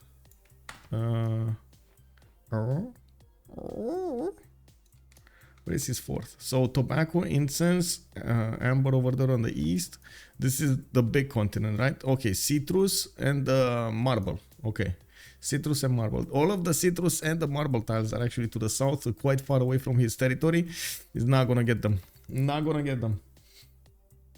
Marble to the north and citrus? Where? Are you sure you didn't mean south? Because I don't. Oh, north over here. Oh man, that's gonna take a long time to get there. But yeah, I guess that could be a thing. We do have legions coming out from the city of Cume here. A wave of settlers also coming out from Rome. It looks like he's not gonna want to commit fully to the Aztec attack. He's more gonna try to keep on bouncing against that city center, keeping Aztec on his toes to build up an army and defend against him. Now Rome is gonna need to get a bit more science up, and with his extra cities, he's gonna do just that. Now on the west side, if Rome does get a coastal city over here, he can actually start trading with India, even though there is a bit of a problem. England is putting cities right in the face of Mumbai, and I'm pretty sure England will actually manage to get a significant fleet out. If India is not going to keep him busy, that is going to be a problem for the trade route between India and of course Rome. We do have India spawning the armies of England to the south. I'm pretty sure these armies are more defensive over here in nature to help out the English settler get next to Gobustan and make the benefit, well, make the most out of those 4-4 tiles. He does have another one between the mountains, which I'm a bit surprised he's trying to put next to the mountains instead of going for the how to say, for the lake setter here. Shrines coming out from Delhi. We do have Konson with the builders here. I do see markets coming out from Madurai. Those internal trade routes are going to need to start moving, so he gets that extra production, those extra yields in, the extra food in his cities, helping him grow. We also see a few more of these swordsmen coming out from the cities of Aztec. And one thing that I do want to double check on Lady 6K, Aleks, and everybody else, do they actually get iron? Like, did they improve their iron tiles? Let's see. On Vietnam, his iron tile is over here, 3 ring out, not improved. He doesn't have any other iron in his other cities, and he is putting general over here with of course a few units towards Byzantium. Now Byzantium is gonna need to be on his toes when it comes to defending against Vietnam here. On Maya, did he ever get bronze working? I don't see him improving his iron, so I don't think he actually got bronze working. So wait, the iron on Aztec is just iron from his one tile? Oh man, that's a bad juju. That is a bad juju. Well, we do have an encampment coming out from Bilbao in 2 turns. It looks like these archers are starting to take shots at the Spanish archers, and we do see a few more horses arriving on the scene over there, trying to help out with the attack. Oh, that archer is dead. That might have been a mistake, but he's gonna keep the encampment, I guess, of another turn. We do see CaptainMorgane with the ability to start shooting down the spearmen. He wants to be careful not to give him free promotions over there. And we do need to see how CaptainMorgane is gonna want to prioritize these shots from the archers, so he does damage against the warrior over there, and at the same time taking out the Spanish units. Juju, yeah, Juju. Marble to the north, to the east of Bologna. Yeah, east of Bologna. Oh, this one. Oh, I see what you're saying. Okay. Yeah, I see it now. Well, I guess he can get a city right on it for an extra +3. It might be worth, and of course he does want a city anyway. He wants a few more cities. I'm pretty sure he will want 2 generals as well, and that's why he's trying to get another project in. We did have Hypatia being picked up by Maya, which it does make sense. He did make those observatories from an early stage of the game. He's already on 2, 4, 6 cities, and from each of those he's not only putting commercials but also quite a few observatories. Did get a fire started in Mirador actually. Look at these 3 tiles getting improved over here with the extra fertility. Pretty good, I must say, pretty good. I'm a bit confused confused about this ancestor hall choice. I would have thought he's gonna go audience chamber just because he wants taller cities. Getting that extra food, extra amenity and everything would have been quite nice. I guess he gave that up for builders, which I mean, it's not bad, don't get me wrong, it's not bad. We're gonna need to see if this is actually gonna be what he needs during the game. He can't actually settle more cities. This is probably gonna be his last settle here, and that's it. So 2, 4, 6, 8 cities, and that's it. Yeah, we do also notice Aleks did settle Manchester and Bradford here. He is going to need to buy out the Kobustan tiles. He's also going to need a lot of food if he actually wants to work Kobustan. Yes, he does have a wheat tile there that he could get improved. He does have a +3 campus, actually 2 +3 campuses here that could get down from both Manchester and Bradford. While I do see India did manage to get a general going, and he's starting to build up his Varus from multiple cities, 1, 2, 3. I also notice how Konson is using the trader he put into Mumbai to send it to Delhi, so he creates a pathway for those units to resupply much faster. Even though this is a flat land over here between Delhi and Mumbai, you just need to pass a little bit, you know, zigzaggy over there, but it's fine. Oh man, guys, did you ever notice the robot mouse, or what was it? AI mouse competition? Oh man, oh man, oh man. I don't know if you ever noticed that, but this is unbelievable. So there's a competition actually going on for quite some time, all about little maze solving robots. Have you seen that? There was a Veritasium video that actually got out. Let me see over here. Give me a second. Oh my god, I put it in my Discord, by the way, if you didn't take a look. You saw it? Oh my god, this is incredible, man. Incredible. Senior Testa, hello there, sir. How are you doing? That is incredible, man. Oh man, oh man.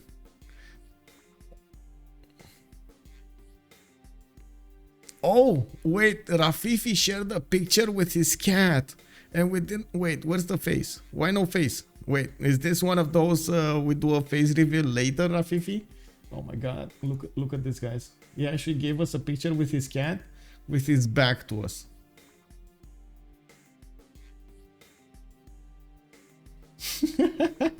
Yeah, cool back, bro. Yeah, nice fur over there.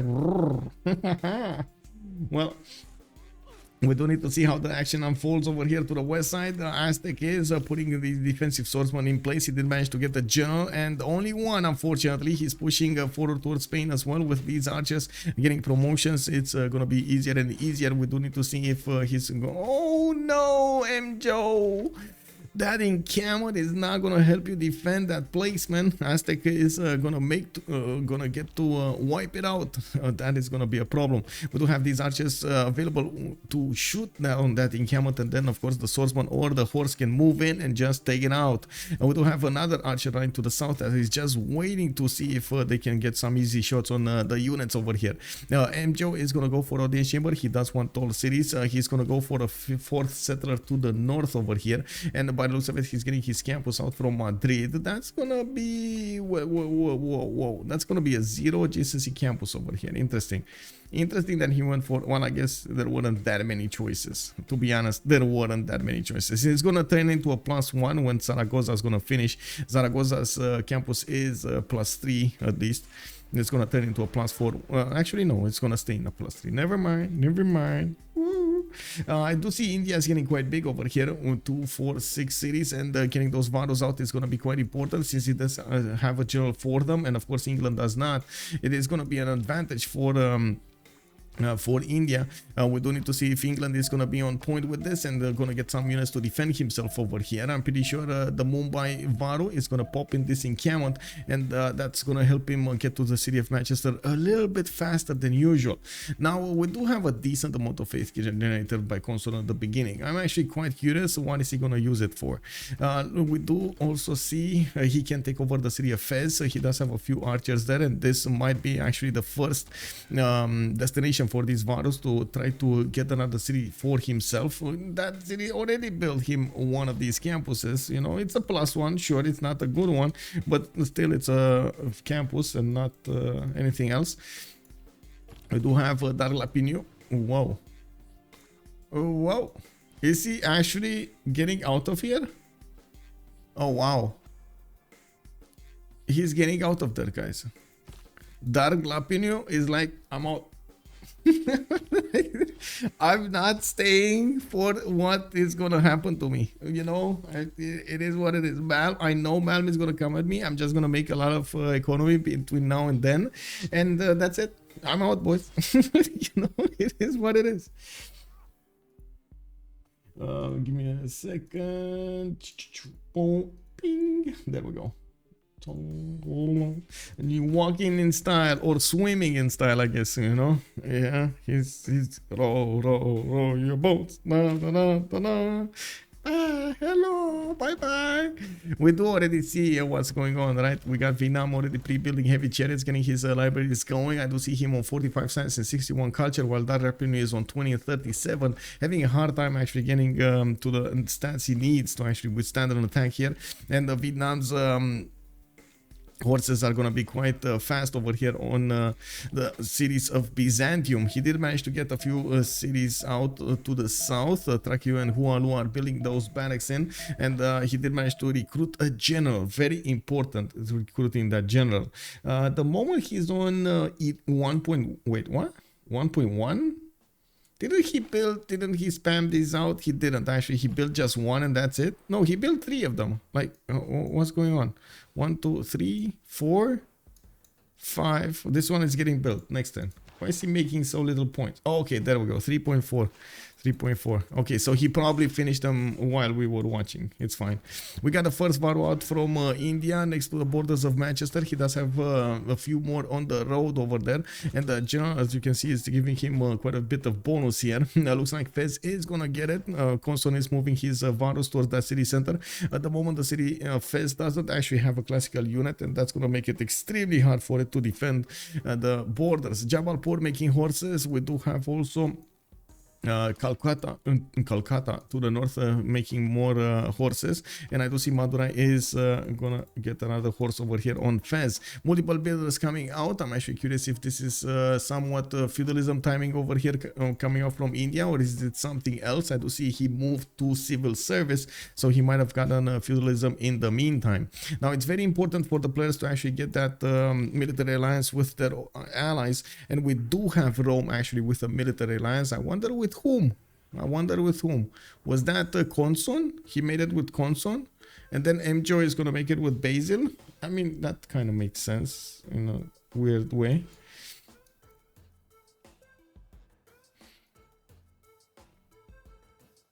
It is.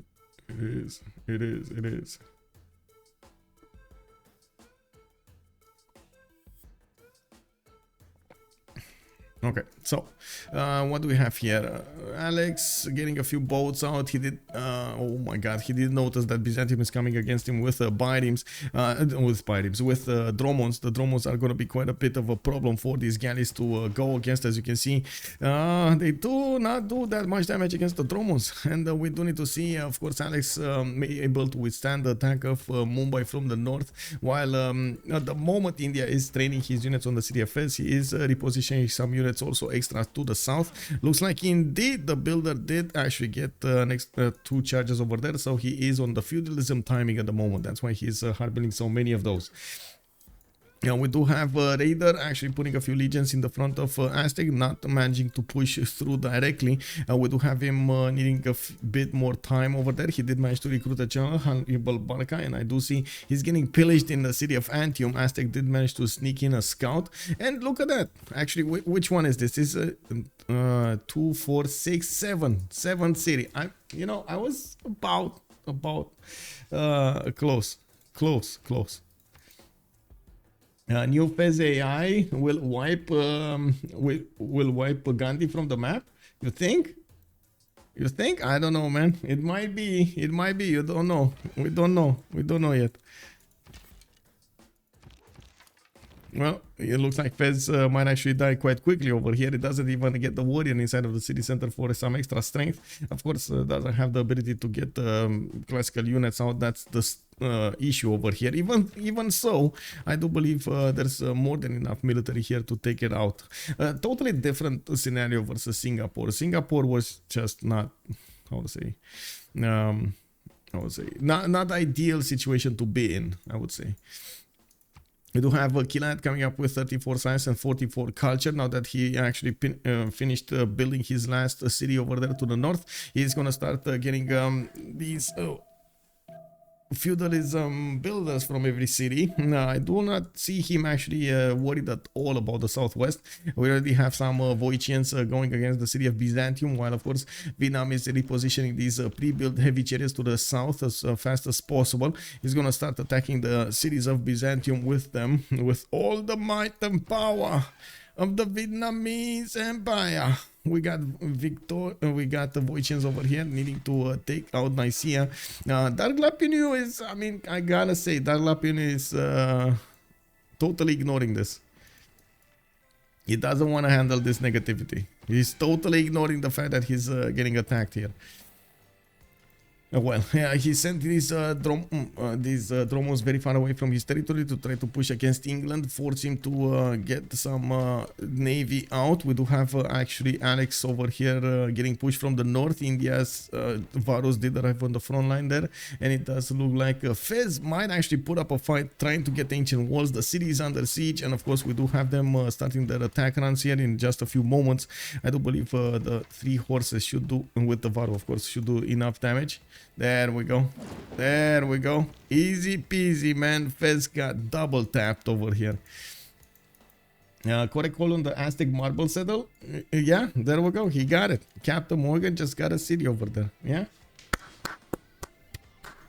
Third amenity, third bonus, extremely valuable to have, and especially for these archers over here. They're gonna deal that extra +3, which is pretty good. You might not think, oh, +3, what's that, man? It's fine. I mean, I don't need a +3, but it is quite important. They're also putting a decent amount of pressure on their opponents over here, on Spain and on the Rome, to get those that military up, those units up. And Mjoe, for example, with 19 science and 43 culture, he does have a problem. He doesn't want to dedicate that much to the military. He wants to get some simming done, and as you can see, he is losing the front on Bilbao. He's getting a few more swordsmen out, while these archers of Aztec are getting stronger and stronger, especially with that extra amenity. If he does manage to get Bilbao, he's gonna get access to a Mercury tile, another point of strength over there for him. Not bad, not bad. Of course, CaptainMorgane still needs a few more units to actually put this attack, or I should say, be successful in this attack. It's very hard land to push. This is extremely hard land to push with all of these hills. Like if you had Kevsurs, maybe, but not in this scenario. We do have Aztec also getting a few more horses out to the southwest. Would have loved to actually have somebody give him some iron. It doesn't look like that's happening. While Vietnam did improve his iron, he's probably going to need it for his own units there. He does have 3 of these heavy chariots already to the south, and he is going to need units to actually take out the Byzantium cities. He's starting to do a significant damage against these units that are defending Byzantium now, and with the Voician's ability to shoot, move, and so on, he is going to try to do as much damage as possible over here, forcing Byzantium to get some defense up. Looking at the production screen, we do have Konson on 119 production, Killayad on the other side is on 106, so it does look like Konson is jumping up ahead over here with India's 2, 4, 6, 7 cities. He is also getting a bit more science up, and we do need to see if he's going to keep his culture up. Now, putting the pressure on England, while in England, the city of Manchester did manage to get the walls up. Now we're going to need to see if India can actually push through this. I doubt it. I really doubt that he's going to get to push through this. Although, well, I guess it's all up to Aleks over here to be careful not to make any mistakes. I think that's the trick over here, not to make any mistakes. We do have also Birmingham putting down an encampment. He knows that at some point in the game he's going to need to get a general. And at the moment, the Byzantine Dromos didn't get to his cities, while some of them, or at least one of them, is actually retreating to the city of Ansira to help out with defense against the Vietnamese units. Even from the coast, if he does manage to get an eye on these Vietnamese units, they can deal quite a bit of damage there. These Boychens are the 3 movement, and as you can see, they started getting into the territory of Nicaea, Constantinople, and Ancira. Now we do need to see if... Oh, there we go. There we go. The drone was just punching everything in the face. And again, Byzantium going for Defender of the Faith and not Crusade. I'm very sad about this. We do have Byzantium also getting that settler to the northwest. He might actually put connection city over here next to Spain, and then keep on moving towards the south, somewhere on the other side of the coast. He's gonna need to be careful how he's gonna deal with this. We got 7 more turns until the next era, and we do need to see if they're gonna get their golden ages. That's quite important for the players, or some of them might actually want to stay in a dark age. Hey, we actually have India managing to get a tile over here, getting closer to the city of Manchester. He doesn't have a catapult to get the walls down, nor does he actually do that much damage against the walls with just the Varus. I do want to see if we're gonna see some chops over here coming up from India. He does have in the city of Mumbai at least 2 chops that I can see, 3, 4, maybe 5. And I do see Pingala being set up in Patna. Who has envoys in Singapore? Envoys in Singapore, it's Aleks with 5 and Malm and Killayad. Also Patriotov, good evening sir and welcome. Yeah, it might be a fast game. It might be a fast game, but I gotta say there is some there is some value coming out of this, and we need to learn from it. First of all, about using India with trying to hope. Well, I'm not sure if they wanted to do this, but that's how I see this roster coming up here. I think they wanted to use India in the middle of their empires and trying to get the religion from other nations like Byzantium, like Spain over there, to give him more bonuses towards his followers, which would have been amazing if India would have been actually on in the middle, on a seeming position behind their behind his allies. Unfortunately, this gives them an idea that this doesn't work all of the time. This is a strategy that unfortunately does require quite a bit of luck to get going, and you can't rely on it.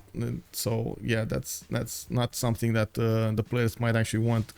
Anyway, we do have actually Rome getting in. He did manage to take out one of the units of Aztec here, and we do see him getting a triple slam on the Aztec encampment next turn, which might actually die. We do have a few units starting to get repositioned from the north, and we do need to see how CaptainMorgane is going to choose to use his archer shots against these units over here. For example, the Legion can actually be significantly damaged by this archer, and that's exactly what he's doing. Oh, he could take it out. Take it down. There we go. Took out 1 Legion. The encampment is going to be 2-shot over here. Is it going to be 2-shot? We're going to need to see next turn. Catapults coming out from Azcapotzalco. It looks like CaptainMorgane is not going to give up on this. He's getting a builder also from Texcoco. He's the only one in a monumentality, I believe. He's the only one in a monumentality, so he can move quite fast with these builders. They do have 4 movement, and of course he can buy them out with faith, because he has been building so much faith with his ability of initiation rights to get some faith from the production of these units. Rome crossbows. Wait, Rome crossbows? He's getting crossbows? Technology? Whoa. Oh, he already has a crossbow. Oh, that is bad. That is, yeah, Raider over here is going to do quite a bit of damage with these archers turned into crossbows. These are going to be deadly. We got CaptainMorgane also wanted away from getting machinery. He doesn't have mercenaries yet, unfortunately, so he can't upgrade them with a half cost card. It does look like India, one of the Indian Varus did die. Looks like there's a deployment of some units towards Bradford, forcing Aleks over here to use more of his production towards defensive units. While I do see there's an encampment training project coming up from Birmingham. He really wants to get a general there. Okay, Aleks actually doing a good thing, getting a spearman. Unfortunately, he wasn't fast enough on the buttons, and you do see Konson did get in with a horse on a tile right next to the city of Manchester. Now they might actually try to double slam this swordsman, and I'm pretty sure Aleks does need to how do you call this? Unstack. Okay, there we go. Man, Oh man, we do have Magnus with Moksha and Pingala. No victor in the southern cities. I do see Oracle coming out from Killayad. Since we're getting closer to the golden age here, I'm pretty sure the simmers, quote unquote, are gonna try to get the sim going. Malm is over the necessary points to get the golden age. He's also trying to figure out exactly where Dark Lapin is going with his settler, sending a few units over there with the Voichens to see if he can actually get to Mjoe and of course stop Byzantium from settling. We do have Malm also with a significant amount of Voichens in the lands of Byzantium, where Byzantium is getting his Tagmas out. I do see he does have the upgrade on the Tagmas and the first ones are coming out. He's gonna need to build them, be very quick on the defense on Nicaea and Ansira, and I do see he's getting the gold and of course the resources from his allies to start upgrading them. These Voichens can actually be two-shot by the Tagmas in ideal situations, while I'm pretty sure the Knights will be a bit tougher to deal with. He did not get the opportunity to actually convert his allies' religions anywhere. And we do have Texcoco building up those ancient walls in 3 turns. It doesn't look like the encampment died, or it's still there. It's still there. The encampment wasn't hit by the Raiders legions, and it does look like CaptainMorgane does have the opportunity to actually push back the Hannibal Barca general, not allowing him to give any more bonuses to these units. While I guess we'll see how much gold they're gonna make to give CaptainMorgane over here. The economy on one side is fully based on Killayad actually. Killayad with 88 gold a turn. We got CaptainMorgane only on 4, and then Aleks on 33, while Malm is losing 17 gold because of course he needed to put so much into this military, didn't have time so he can get this timing going to go for his markets and so on and get those extra trade routes so he can generate the gold. Now we're going to need to see if he's going to be successful here. It does look like it, although we do need to see the counterattack from Dark Lapin use Tagmas if he's going to have to if he's gonna get to actually counterattack properly here into enough units and deal the damage. I do also notice on the other side there's a much more balanced approach when it comes to their economy. 47, 31, 34 and 68. Even if Basil II over here is quite in a bit of trouble, I don't see Rome, for example, in that much trouble. And of course Rome, behind all of this, he has been simming, he has been putting more cities and got already to 2, 4, 6, 8, 10 cities, while he did put a significant amount of pressure on CaptainMorgane. The one in trouble is, well, I guess he was in trouble. Now Spain does look like he managed to stabilize the defense over here in Bilbao, while he's getting a few more of these swordsmen. The archers of his opponent of Aztec are a bit too annoying to handle. Now we do need to see when these archers are actually going to get level 2s. Oh, this one actually can get a level 2. Come on, upgrade it, man. Promote it. Get that extra points in. I don't see Burica got pushed back from somewhere. I don't know where this was, but he got pushed back from there. Okay, Era score. Let's see. Malm got over it. Aleks is 4 points away, and by the looks of it, oh my god, India is still pressuring him. Like, he couldn't push back India. This is a bit of a bad juju over here. Oh, I said it again. It's a bad juju. Anyway, we do have CaptainMorgane going for Dark Age, 41 out of 44. I don't think he actually wants to go Normal Age or Golden. We got Killayad actually 2 points away from getting his Golden, and he is going to get Oracle, which is going to give him the necessary points. He's starting up on his production capabilities, industrial zones coming out from multiple cities, and getting more commercials out for that extra gold. Of course, getting so many plantations from the beginning of the game did allow him to get a lot of gold generated anyway, even before putting down these commercials. Now we will probably see the first city of Byzantium be taken down here. Malm is managing to deal the damage against Nicaea, while these Romans are going to get to counterattack a little bit into these units. It doesn't seem like they have enough damage to totally take them down. One of them did manage to get taken down. Ansira Stromon did shoot at, what was it, a knight over there? And we do have more Tagmas coming out. This is going to be quite a defense over here put up by Dark Lapin, trying to make the most out of these Tagmas to actually push back Vietnam. Spain sneaking an extra settle behind the line. An extra settle? You mean over here? Can you imagine actually putting another one here? That would be so insulting to CaptainMorgane over here. Like, yeah, you look at this, you know how you sometimes play with a cat or a dog, you just make him watch the ball over there, and then you do something else behind. Oh my god, this is so annoying. I don't understand what Basil is doing, just feeding. Basil didn't have enough time to do everything, and he knew that he's not actually gonna get on the same level of Vietnam. I didn't want to push into Vietnam, so now he is starting up his defense. I wouldn't say he's, I mean, it would have been the strategy that I would have done, but I think he understood that he's not going to be in this game for long with this particular setup, especially next to Maya, next to Vietnam, both of them having very high chances to get a lot of culture, a lot of science, respectively. Now he is setting up a settler over here to try to get a safety city, and we're going to need to see where is he going to choose to go. I'm thinking he might actually just want to go to the south over here between Rapa Nui and Ayutthaya and maybe take over one of these city states. Now in the meantime, he's going to need to be careful to actually keep the cities of Assyria and Constantinople alive, and that's the reason he's actually putting quite a few Tagmas and Dromons on the cities over here. I wouldn't really call it feeding, but it's, I guess, he did lose a city there, so it is what it is. Wait. Oh.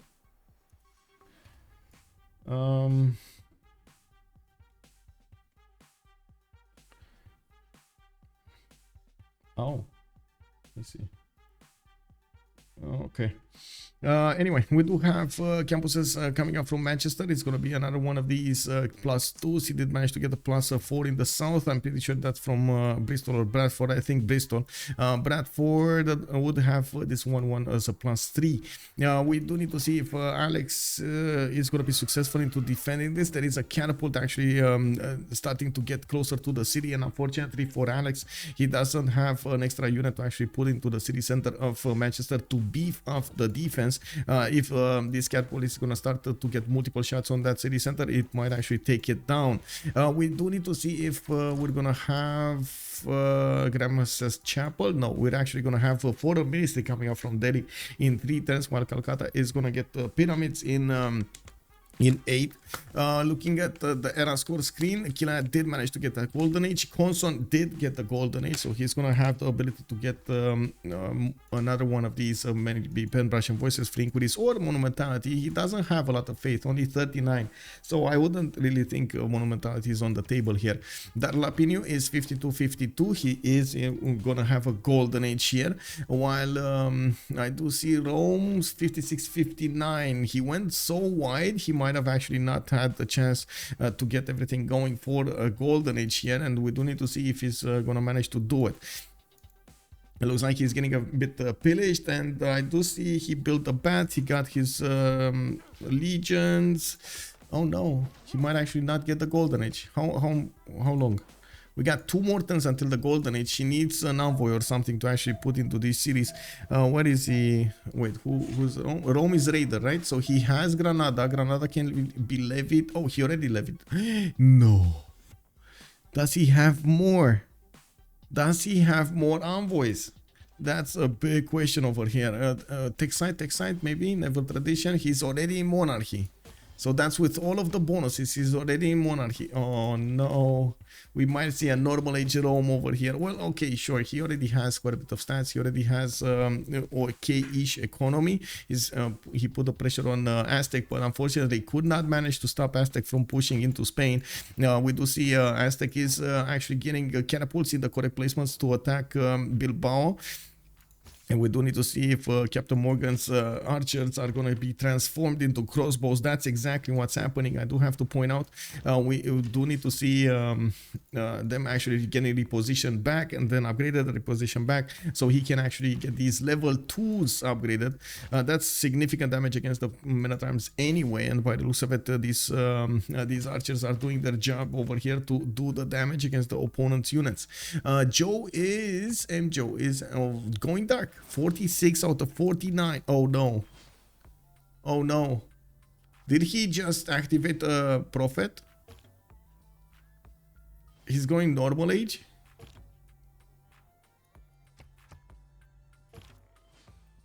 Oh no. Ghandi is looking big. Yeah. and doing the right stuff over here, going against Manchester. This is putting quite a bit of pressure on Victoria. We do need to see if he's gonna be successful into this. Yeah, there we go. Mjoe just cut himself off from a golden age. We do have the safety settler of Dark Lapinio. It looks like Spain is going to put a city over here on the east side. And Vietnam already sent units towards Nicopolis. You look at this. The coursers, upcoming coursers coming up from Vietnam are getting ready to assemble over here to the west side to go against Spain. Spain did manage to get a religion, which is going to be scripture and divine inspiration. Okay, sure. Mjoe. Well, this is the last turn, guys. This is the last turn. Oh, Rome got it. Rome 59-59. He got it. I'm not sure with what, but he did manage to get it. He got his golden. Very nice. Okay, so we do have normal, golden, dark, golden. CaptainMorgane. I think the only mistake over here on Mjoe was to activate that religion. I don't know why, but maybe it was as in, I don't know why he did that. I believe it might have been a mistake, as in he got a little bit trigger happy over there, getting the religion, wanted to get it out of his mind, and unfortunately that might come out to haunt him. He's not going to get an extra +5 on his units, while Aztec is going to get an extra +5 on his units. He already has +4 oligarchy, +3 luxury attack bonus, +5 great general, and he's going to get an extra +5 of course when he's going to activate the card. Very important to actually plug in Twilight Valor. We got an extra +5 strength on these units, which is going to be quite important. Even these swordsmen are going to be deadly. Let's actually take a look at what's going on here. Medieval era. Oh, well, I guess we got 1 minute until the Congress. Batriu, Golden Age. He went for, well, we don't know yet. Actually, we don't know yet. Constantinople is getting attacked. Malm is putting those knights in the front line with the help of the Voicians. He's dealing quite a bit of damage against even the Tangmas. And it looks like, of course, the city of Nicopolis might not live for long. We do have Konson also pushing over here and dealing the damage against Manchester. While I see Aleks did deploy a few horses to flank attack these Indian units from the west side. India did upgrade a few coursers here coming from the south of Fez, so he can get faster to the English units. It's gonna take him a while to actually go through the forest. Unfortunately, even with the extra movement of the coursers, you do see he's basically moving one tile through these forest hills. It's quite a bit of a problem.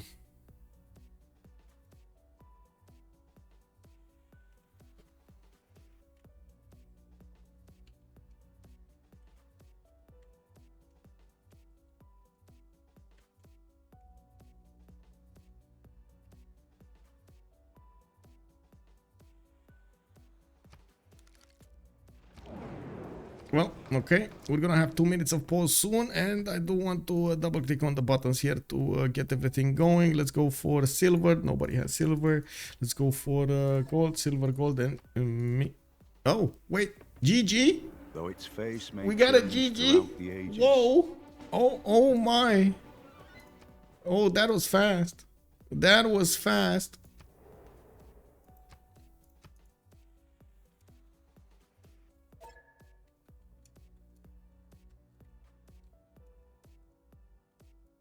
Oh my, yeah, GG, well played, man. Now let's actually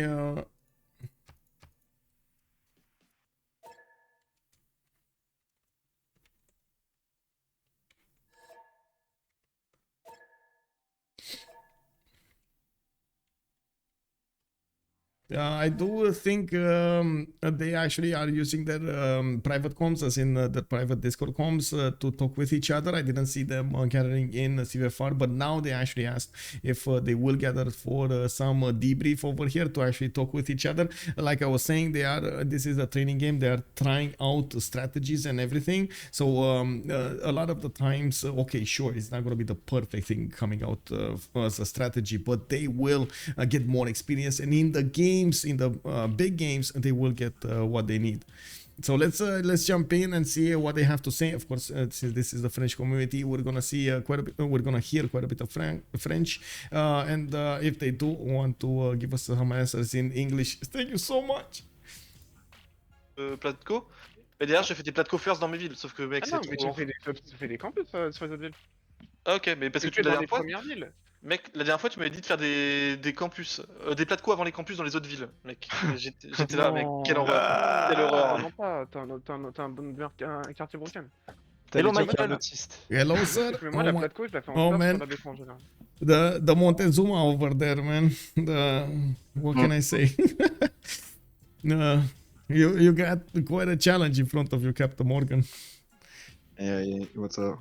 I didn't get two generals. So Yeah, it took I one was away from swapping him. my general between the two fronts, and it was out. I was wondering about Byzantium, as in you just gave up on any kind of attack from the beginning. You thought you were going to get a safety settler out and just defend, or was there another strategy that I didn't see? Parce que, from observing from the other team, it was kinda some hint of was no unit, nothing Yeah. on Byzantium. Yeah, that's what I was wondering. I mean, he built some drones. He probably wanted to harass a little bit Victoria, but he never focused on any kind of land, which was a bit. I don't know. I want to understand. That's why I'm asking. I want to understand what was the tryout here. C'était qui Byzance chez vous? C'était Dark, mais il est peut-être pas là. Ah Pourquoi vous avez pas remap parce que ça sent pas. En Non, vrai, on a genre, remap. vous avez. LDK, on a remap en fait. On a double remap sur la première game. Ah, j'ai pas fait attention, pardon. Ah oui, Ah celle-là, oui, on le remap tous les jours, mais. Moi, c'était trop. Ah ouais, la première, vous l'avez remap, c'était rigolo. Oh bah, Ouais, j'aurais pas Bah, la dû, première, mais- nous on la voit pas. Ah, vous Ouais, étiez c'était bien. surtout Hein. pour Konson, puis on est en training, quoi, tu vois, donc on est en mode où tout le monde passe. Non, c'est pas. Ouais. Alors moi j'étais mort avec la sec. Hein. oui, la sec était mort. Ben ouais, par Sur la contre. première game, mais putain, comment. mais- Attends, explique-moi comment Comment la tu steak sais est mort comment- sur la première Et game. il est obligé de te Oh, forward c'est- si il la est donnée mort, il est vendable. mort.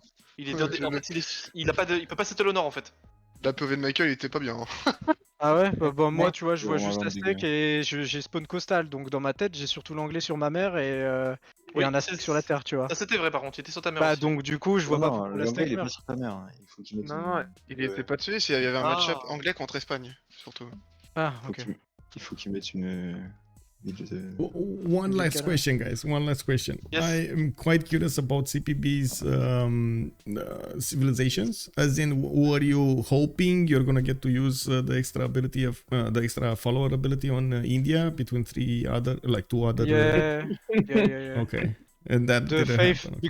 because there is the great there is 5 point faith per Yeah. per religion. There is Basil that can get +6 taxi. Mhm. Spain give a lot of gold in this composition, so it's great. So basically, this was the worst case scenario for you. India very far away from everybody. You had Byzantium somewhere in a corner, couldn't get to anybody, and then. I mean, it's okay. I can scale, but the issue is really Byzantium. Byzantium land is just crap. Yeah. I mean, he can do a shit.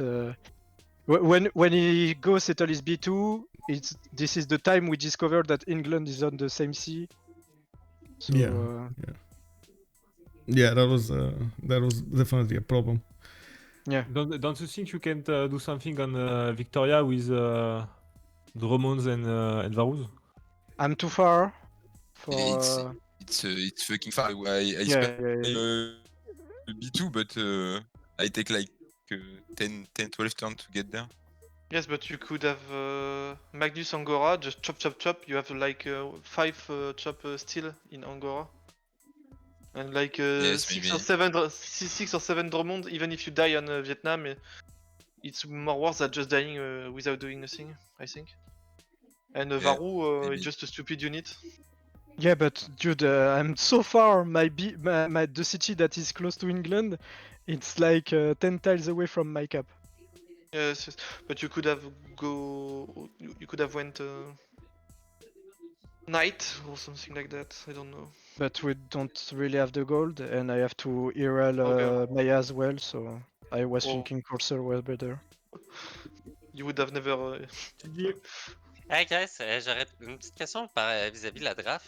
Les 3 premiers bans étaient des Civ à foi. Est-ce que vous considérez la foi vraiment forte actuellement? Non, nous on a ban, Euh, on a ban Chandragupta parce que c'est broken. On a ban Khmer parce qu'on trouve ça broken aussi. Le Khmer c'est broken aussi. Et c'est C'était quoi la le Civ Russie. C'était la Russie. Bon, la Bon, Russie bah, c'est c'était la toujours Russie. chiant.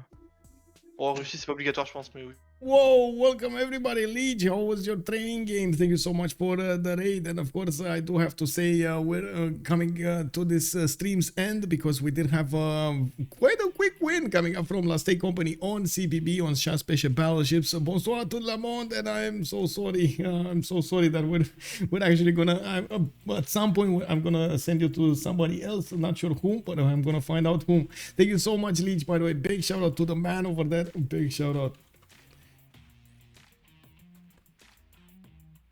Après, tu sais, je crois que personne n'a fait le menu dans notre équipe, hein, donc. Ouais. Ah oui. Le seul menu, c'est l'Aztec. Le seul menu de la game, c'est l'Aztec. Ce qui est quand même surprenant. Ah, mais il arrête initiatique, quoi. Bon. Toujours pas de problème avec ce Panthéon. Hein. On se demande quand il sort autant d'units. Hein. Moi, je. Et encore, j'avais pas beaucoup de chop. Hein. Ouais. Ouais, je sais pas. Je trouve Quand que même tu que- sors beaucoup d'unités très vite. Après, peut-être que c'est mes mates qui n'ont pas sorti autant, ou je sais pas. Mais... Non, je sors beaucoup de minutes, on est d'accord. Vous Après, avez il a un shot sympa. de- C'est chasse et pêche. Quand vous voyez que l'Aztec il pose pas de campement ou il les pose un peu tardivement, je pense que vous auriez pu deny tous les généraux. On est parti comme bon, puisque je. Non. Ah non, je suis parti blague. Vous êtes On a partis hési- tous on les a deux hésité. plateaux. Mais on a hésité. Ouais, mais Oui, t'as le hésité. combat parti pas de co. T'as hésité à partir. Gros, j'ai eu le premier Premier général. général. Non, mais ça c'est vrai. Mais vous êtes partis tous les deux Platco et t'as hésité à 6 tours des Platco. Tu vois. Non, mais j'aurais. Je pense Le que j'aurais moment où dû vous voyez voir- l'Aztec au milieu de vous et qu'il a pique rite initiatique, les gars, faut swap. C'est pas. Ah bah me dis pas les gars frérot, j'étais on point. Pas. C'est moyennement une point. Hein. Non, mais je Ah, il pense fait que le général, t'étais parti poney first, tu le rasais. Hein. On n'avait pas un seul poney dans l'équipe. Et il est pas de parti strat. poney À un first, moment, j'ai ouvert les strats, ouais. vous aviez 50 poneys, on avait 0 poney. Et là, je dis, les gars, on a un petit problème quand même. T'es parti Et poney gros, entre-temps- hein. J'ai mis des poneys. Ouais, Hein. parce qu'on avait des Oui, poneys, mais on t'es avait pas parti de poney, cotation, t'as fait c'était- plat. Ce qui est fou, c'est que t'as fait Platco poney et t'as quand même eu le premier général. Et ça, Exactement. c'est- Mais c'est le Ça, seul c'est- qui a mis la carte des généraux. Fait que, J'ai mis la carte de général. Bah, il l'a mis. Non, on l'a tous. Enfin, moi je l'ai Non, mis. non, moi, je l'ai mis. toi au aussi, au début, je Rome l'ai- était le seul à l'avoir, puis le Bah, c'est deuxième qui Rome. faisait des points, c'est C'est Vietnam. Rome, il a eu son. Il a... So I'm gonna stop it here because I did get my questions answered, and they're gonna talk a lot more in French right now. I'm sorry, but there's like a mix of English speaking viewers and of course French speaking viewers. I do hope you guys enjoyed the show. This was a training game between Aztec Company and Chasse Peche Battleships. Looks like there was a bit of a tryout over there with the synergy between the civilizations, between India, between Byzantium, between Spain. It didn't go out their way. With much pleasure, Heinik Dave, and thank you so much for joining me. Much appreciated, Leech, for giving me this this rate. Thank you, sirs. And I was hoping to actually give you some I would say some entertainment over here. At the same time, I guess we're gonna see each other tomorrow. We do have another game started up tomorrow. Let me actually take a look over here on my Discord on upcoming games. We do have Holiday on Highlands versus Gold by Library, 1800 GMT on Friday. Tomorrow, if you want to actually take a look at this information, you can always join my Discord, exclamation my Discord over here in the chat, or you can take a look at the YouTube video down below in the description. You're gonna get an invite link to my Discord.